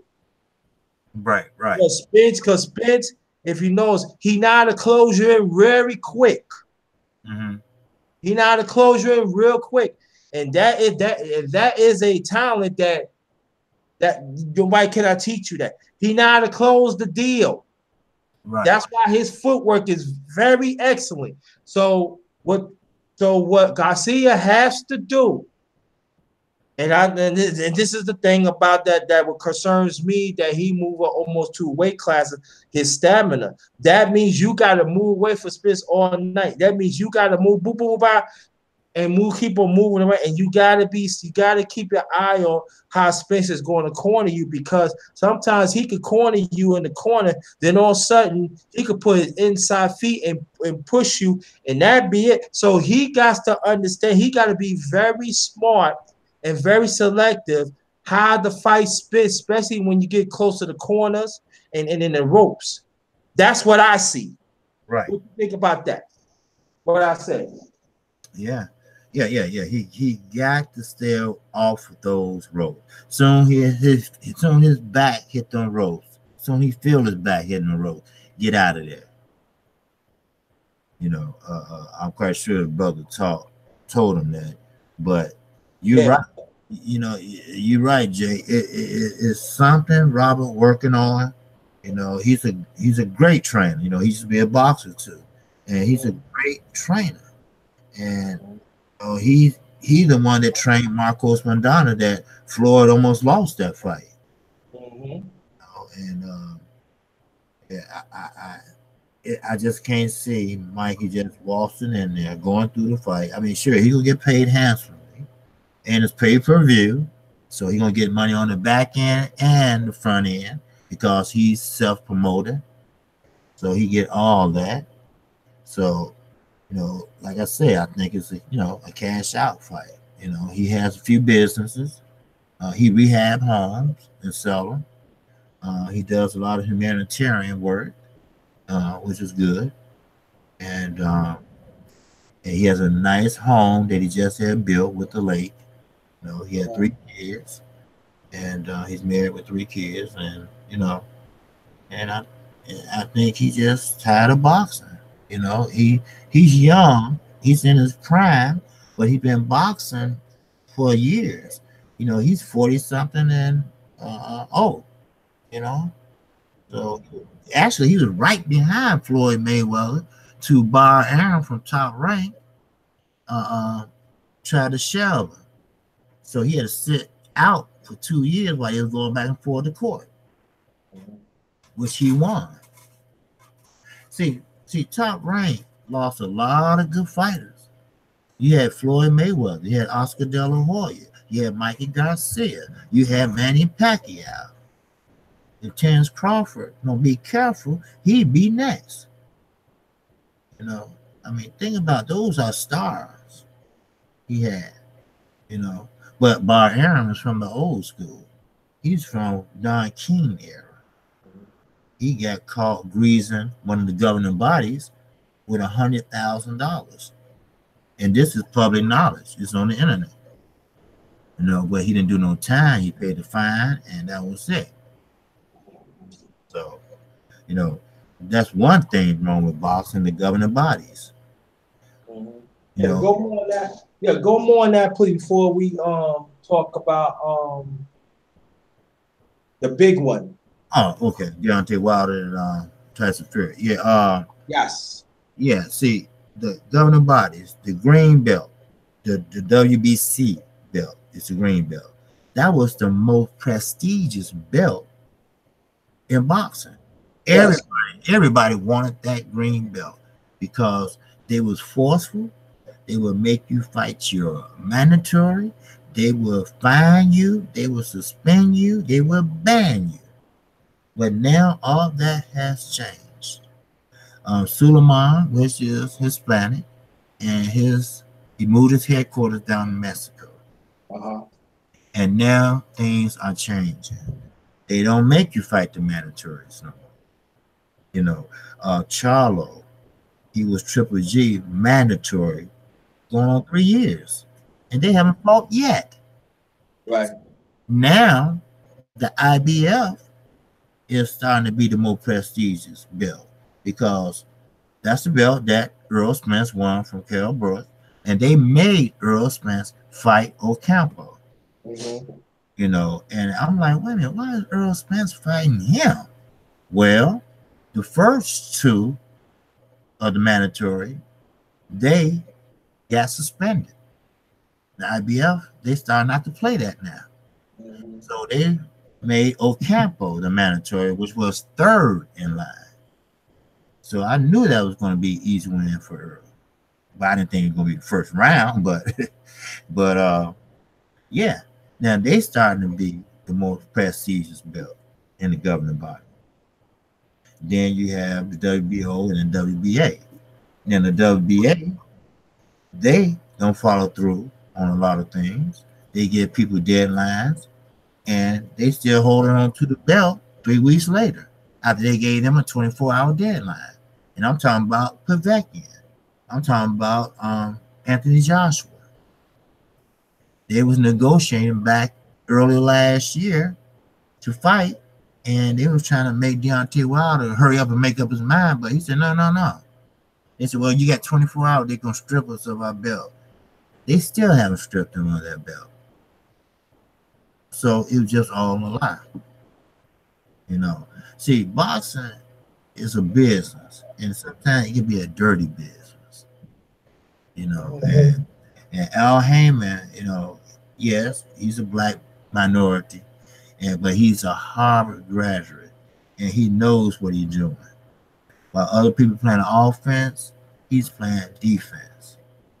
You know, and if you look at one of his contracts, he's not a promoter; he's an advisor.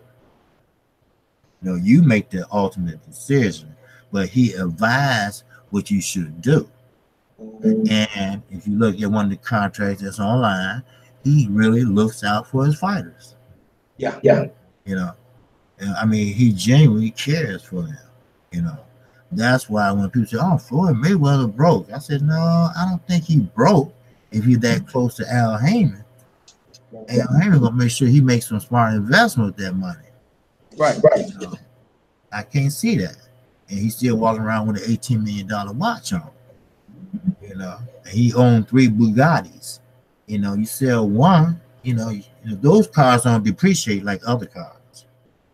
You know, they get more and more with time. You know, so, but near future, you know, the governing bodies gotta, you know, they gotta do what they have to do. The governing bodies, you know, so I'm sorry for that. Okay. Yeah. Okay. Before we get to that, the big fight, the other fight, Adrian Broner against Pacquiao. How do you see that? Oh, Adrian Broner against Pacquiao. Oh, I see Pacquiao. I see Pacquiao running circles around Adrian Broner. Adrian Broner, I really believe, I don't think he has what it takes anymore. Now, he's young, but he's a young veteran. I think he was a great fighter. The best fight I seen him fight was DeMarco, and that was years ago. He got too much money too soon and too young. And then he had to make friends with Floyd Mayweather, which made it worse. See, Floyd did that, been there, and did all that he's trying to do. Right. He's trying to sell a fight by acting an ass. But he got carried away with it and ended up going to jail, ended up getting his car shot at, ended up going to jail for touching a woman on her behind, and he didn't even know her, and throwing money up in Walmart. You know, he has too many outside distractions. Then, when he had suffered that loss with Marcos Madonna, when he knocked him down 3 times, I really believe that, you know, that it took a lot out of him. I'm talking about his self-esteem. His spirit even left his body to me, because after that, he wasn't the same Adrian Broner. He lost to Mikey Garcia. He tied with the young man with over there on the zone now. And he's not the same Adrian Broner. And I'm talking about he really went to Florida to really, you know, have a little peace of mind and try to concentrate. And he still won't let his hands go. You know, he'll throw one punch at a time. Now, Manny Pacquiao, you know, it was rumored that he was on steroids. And he was bigger than he is now. Was he on it? I don't know. I wasn't there. But I know he's in great shape to be his age. He the last of the Mohicans in the Floyd Mayweather era. Mm-hmm. You know, he's going on 41, and he looked great. He's fast, he's thinner, and he looks pretty good. And I think it's gonna be a unanimous decision for Manny Pacquiao. I don't think he'll knock Adrian Broner out, because Manny Pacquiao, he throws in combinations, but he's not a knockout puncher. You know, he's a fast puncher. Yeah, and he's fast, but in order to sit down on your punches, to knock somebody out. You can't be moving that like that. You can't. You can't. You got to sit down on, and punches. Stay there.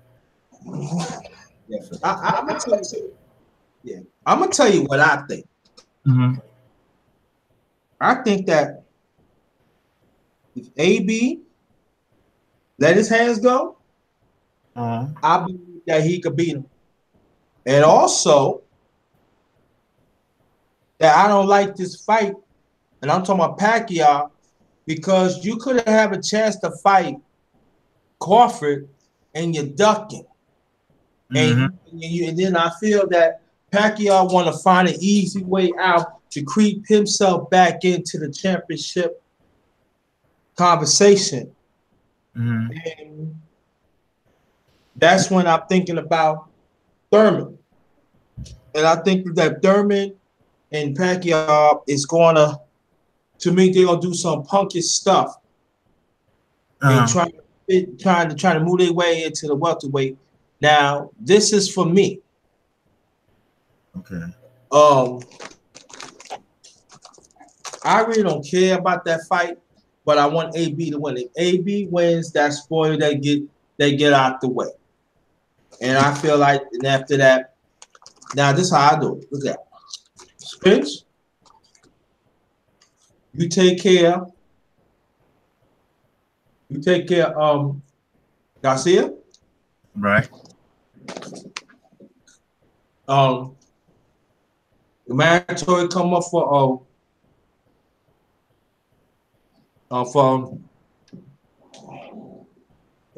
Crawford. You take care of that.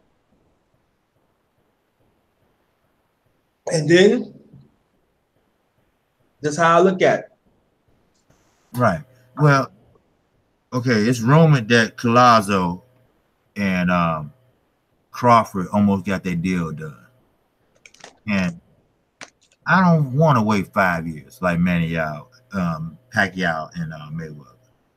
Soon Earl get through with Mikey Garcia. As soon as Crawford get through with Collazo, the one that hit Keith Thurman with that body shot, they should start negotiating to fight in later 2019. But also I see this. After they take care of that, two more crucial fights. Now I'll say this. After that, Crawford do away of Thurman. Spence do away with Porter. After that, winner takes all. That's where I feel at 2020. Winner takes all. That's how I want. That's how I want to see. You know what? You and everybody else. Every fighter should be focused on unification. And best fighting the best. That's all they should be worried about. The money gonna come regardless. Because as long as you winning, the money gonna be there. Trust me. Right, I feel like this. But give them a fight that we want to see. We didn't ask to see Tank and Abner Maris. Nah, I don't see that. Abner Maris is moving up to fight Tank. Tank is too heavy-handed and too powerful for Abner Maris. Abner Maris is a featherweight.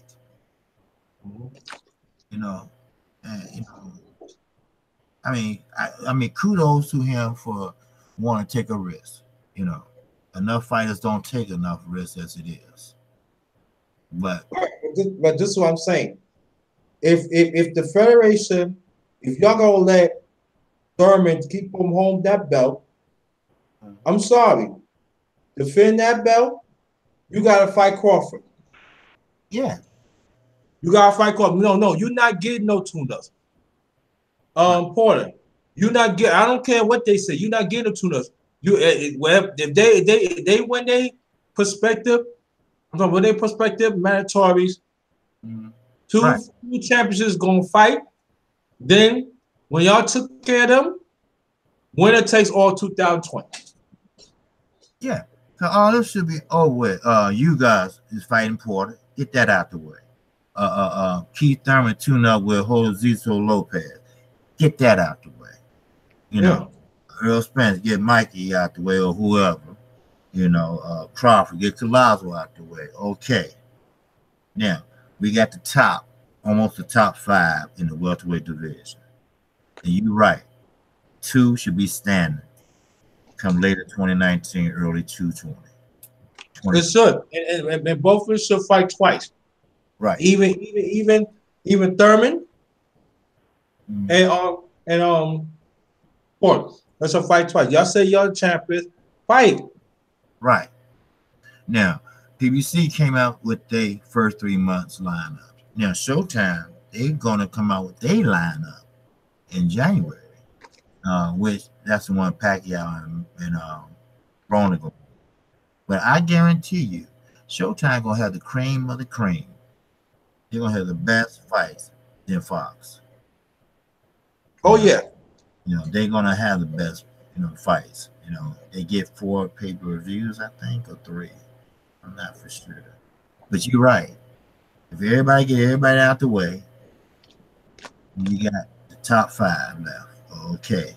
Those top 5, everybody gonna fight somebody. And then that should be the end of it. Somebody should, 2020, we got winner take all. Right, exactly. Now, we got that out the way. Now the big fight in a few days. Oh yeah. Oh yes. This is an Apple fight coming Saturday. All right. 2 men. 2. Go ahead, brother. Go in.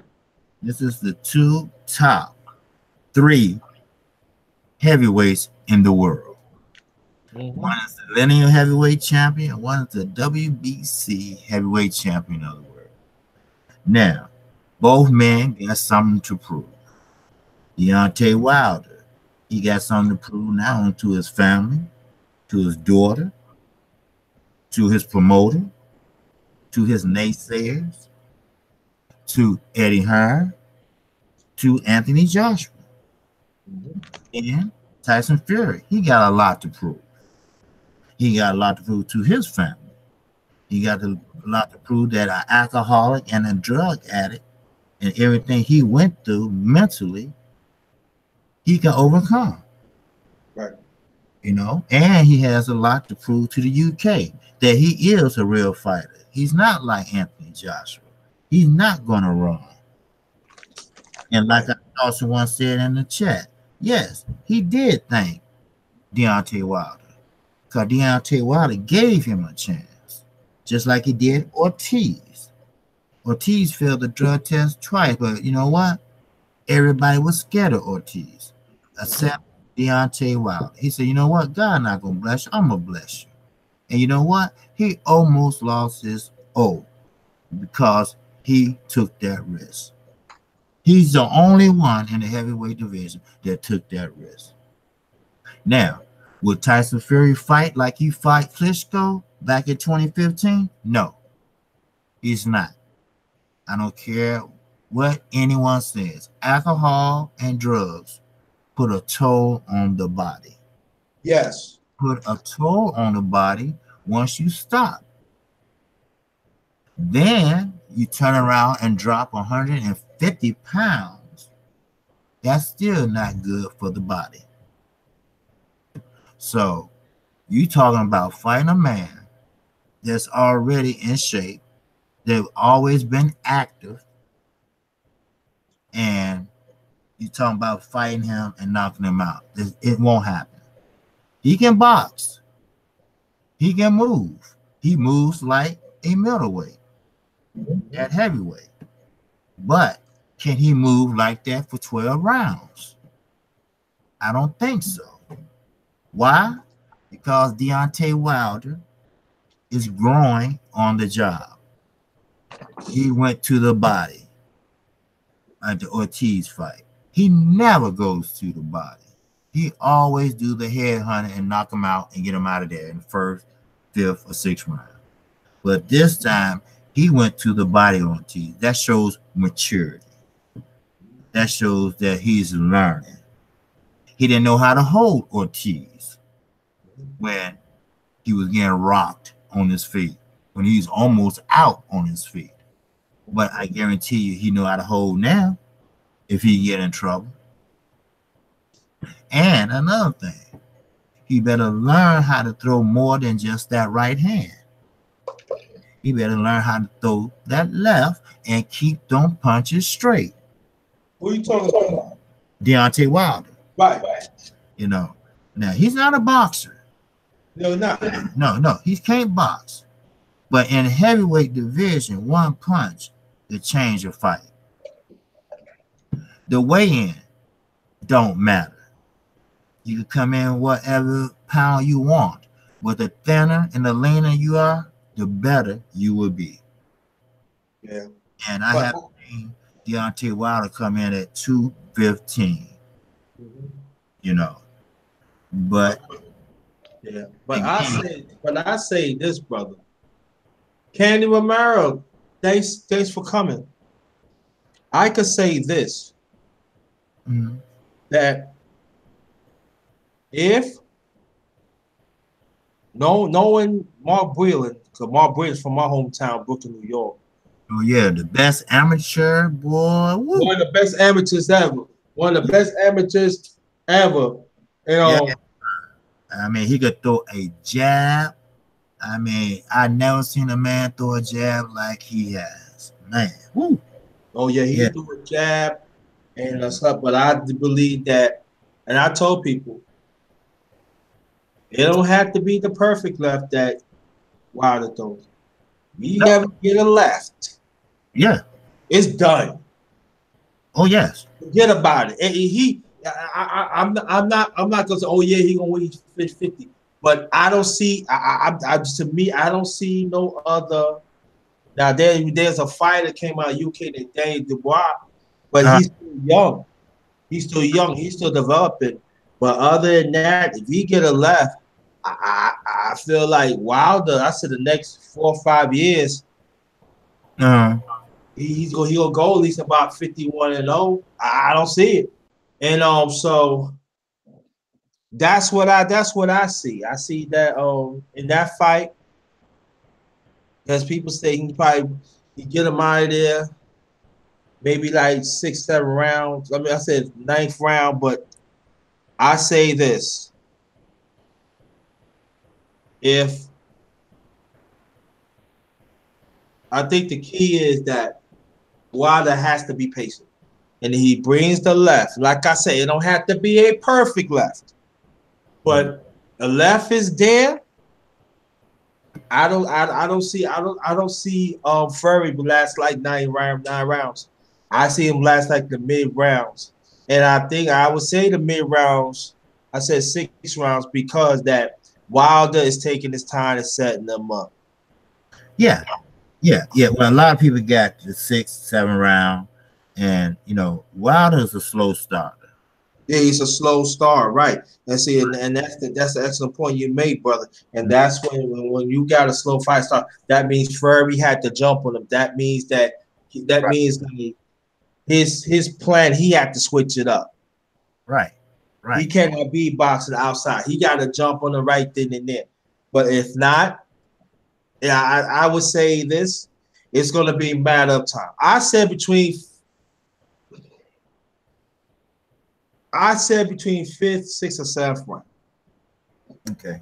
That's what I would say. Because Fury they have to have a different game plan. If they're going to box him, this is not going to work. It is not going to work. They got to jump on him. They got to mix it up with him. And I'm saying like there's a left that's going on right here and stuff. So, are you willing to ask take questions? Yeah, sure. Yeah. Okay. Okay. Anybody that wants to ask a question. Now the one comes late. It was like we was talking about we was talking about cancer. Also, we was talking about boxing. So, if any questions y'all want to ask, feel free. And after that, we can end this and stuff like that. So, anybody want to ask questions? Let me know while we keep on talking. What other fights that you see that's going to be forming in the future, brother? Well, Charlo and Herb. Okay. Um, those that's the fight I want to see. Mm.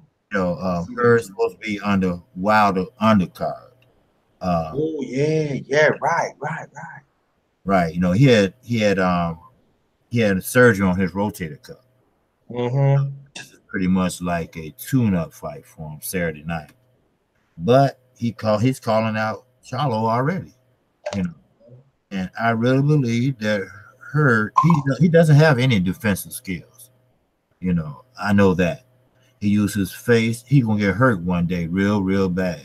He uses his face as a punching bag, basically, but he has that endurance. And then next thing you know, he busts out, and he don't have good footwork because he trips over his feet. He crosses over his feet because he has big feet. I think Right. he's size 15 or something, and so uh, uh, he's gonna outpace Charlo. Charlo, he's athletic. He know how to move, this and that. But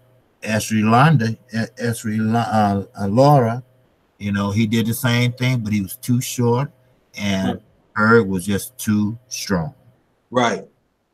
And he bruised him up and knocked him and got him out of there. And Lara, I found out too. Lara is he don't have lateral move. He just comes straight, and that's easy. That's easy for Lara too. And Right, that's how he was hurt too. He didn't give him no looks. He didn't give him no feints. And right, and that's what it is. I guess her you got to get him feints. You got to make him miss. Then you got to counter all through.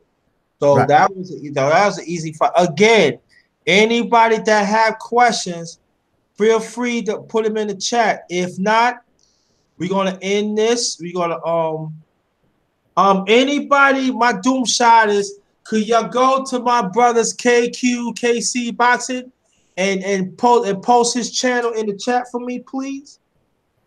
Could y'all any of my dooms, any of the doom shotters? Hmm.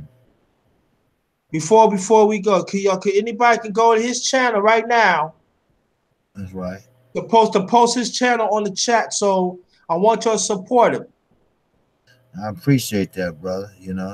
Appreciate, yeah, no problem. I got you. I got you. Anybody can do that. His channel is KQKC Boxing. It's in the title. Can y'all do that for me, please? Thank you very much. And we're gonna wait to talk and everything. Mhm. It's not gonna be the first. I mean, it ain't gonna be the last time that we gonna do some collab. We definitely gonna do some collab. Me and the brother, we gonna do some more collabs about boxing. And also, brother, I forgot to tell you Mhm. that most likely after that Furry and Wilder end, most likely, God's willing, I will do a extra boxing analyst, and I want you to join the panel. So I do want you to keep in contact with me because I know it's going to be quite a few channels want to do extra boxing, then want to do after analyst. I'm willing to do that. So keep Okay. in contact. If nobody do not reach out to you, you just reach out to me. And then if Okay. you know anybody that is not, you just tell them Okay. I got your number and everything and email, so it's no problem. 'Cause yeah, I always appreciate what you do for me, man. yeah, I appreciate that. Anybody has any questions? We're gonna wait until um see who posts on the channel. Mm. Post your channel to the chat so people could go and support you and Okay. stuff like that. Well, how you feel, Candy? Thank you. Um, welcome to what? Roddy Cheetah 59. Thanks for coming. Oh yeah, brother. If you ain't doing nothing later on, I will have a sport. I do sports. I have a sports show on my channel, the Underrated Sports Show with my brother Chief Stacy. I want you to come to that too. That's 7 p.m. Eastern time tonight. Okay, okay. I sure will. You coming to that? They're usually every Monday, but something happened, so we're gonna have it tonight. So I want you to join. I want you to join that. I'm gonna want you to come to that. And everybody else that in here, I want you to come to that later on too. Okay. 7 p.m. Eastern time. So that's 6 p.m. in your time, right? Yeah. That's six. Okay, yeah. Right. So you come to that. Okay, I'm And gonna then, get you my cell number. I had gave you my house number early by mistake, but I give you my cell number. I always had that. yeah, give me the cell number. Yeah. And then I'll put that in. I'll put that in too. Anybody, any of my doom shots, the mods, could you go to the brother's channel and post his channel to the chat, please? Very much appreciate it. It's KQKC Boxing. Let me see something, man.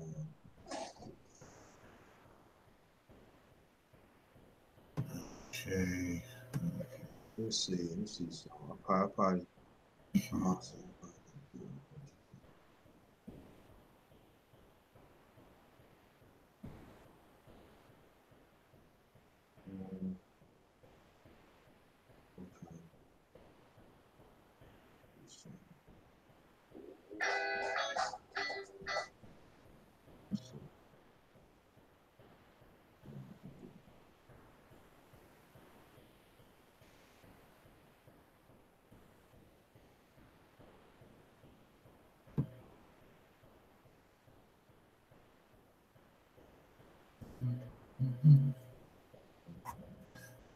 Yeah, I just put it in there. Oh, okay.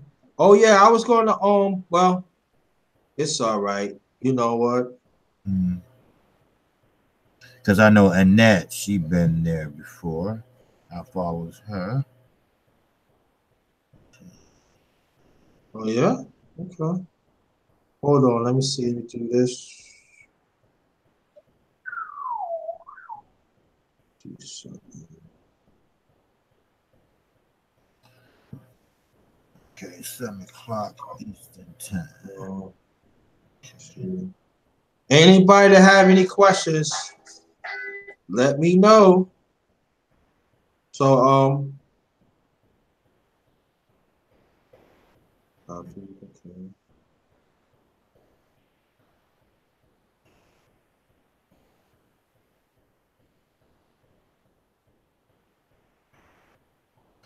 But yeah, if, free ask me anything. But in my description box, I have everything. Um, my email, my Gmail, and my Twitter account page. Okay. Okay. Is it the Gmail and it's still the same thing as The the other email. email is different? Huh? You say you have a Gmail account, right? Right. Right. But it comes to Gmail or email. It doesn't matter because I still get the messages. So. Oh, okay, I got you. Okay. Okay. It seems like nobody didn't had no questions. Um, last remarks, my brother. Well, last remarks I got is I appreciate it. Mm-hmm. First of all, for you and all your support. Mm-hmm. And every time I do a live stream, you're right there. And I really support people that support me. And that's a great feeling. And I appreciate want to get a little more educated on cancer and keeping our bodies, in tune of checkups and everything, especially men. And with boxing, I don't have any problem with answering questions about that. And, that's my passion. I like it. And yeah, it is kind of slow when you first starting out, but, you got to keep grinding.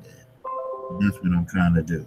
Just trying to keep grinding, man, and do what I can, you know. But, guys like you, guys like the LDBC, you Mm-hmm. know, a great group of guys, and I appreciate it. And anytime, that you might need me to hop on, or I might need you to hop on, hey, it's no problem. Yeah, I would like to join your panel one day too. Wherever's time, wherever's right for you, let me know. I'll be more than happy. I Okay, really do. no problem. Yeah, but I enjoyed explaining everything to you, and I don't have any problem talking about the sports and everything. And I don't know if you're watching the fight Saturday, but it should be a good fight. And I hope everybody support Deontay Wilder on pay-per-view. Hmm. I think it's $65, if I'm not mistaken. Yeah, Yeah. So, but yeah, I really enjoy myself, man. And I'm glad you did, and I want to thank you again. I know just like last minute, you willing to came on, and we you know we got serious of cancer, and in the near future we're gonna talk more about that. I would definitely want to talk more about the politics and hypocrisy of it. We'll talk about the policies, and then we're gonna talk more. I know you know basketball. We could talk about basketball. But definitely we're gonna talk about boxing. But the next time that I'm gonna do with that, the next time I'm trying to get some more people that we could really talk about boxing and break things down. So I'm working. I'm working some. So I'm trying. I want to do more collabs and stuff like that. So. sound good, man. Sound great. That's what I want to do. Do more collabs, talk about boxing and other stuff. But again, tonight, brother, 7 p.m. Eastern Time, the Underrated Sports Show will be on this channel with my brother and co-host She Stay Sleep. We got a goodie for you and stuff like that. Okay. And everybody else in the chat, thanks again. I appreciate that. Shout out to the LDBC. If you want to know what it stands for, Lions Den Boxing Community. Again, Lions Den Boxing Community. Shout out to the LDBC family, brothers and sisters, men and women. And we're gonna again, like I told you before, my collab, my brother KQKC. KQKC. I want y'all to go over there and support and participate my brother's channel. Got some great stuff on it, not just boxing, but he talk about different things. I want y'all to support them. And brother, send me that information. Oh, I will. Yeah. Yeah, the cell number and all like that, so I can put it in. Most likely, I might call you in a few minutes anyway. But we're gonna put it. We're gonna definitely gonna put it in on this. And thanks again, brother, for this collab. And I have had a good time, and we learned a lot and everything. And share this stream, family. Share the stream. On that note, Ghost.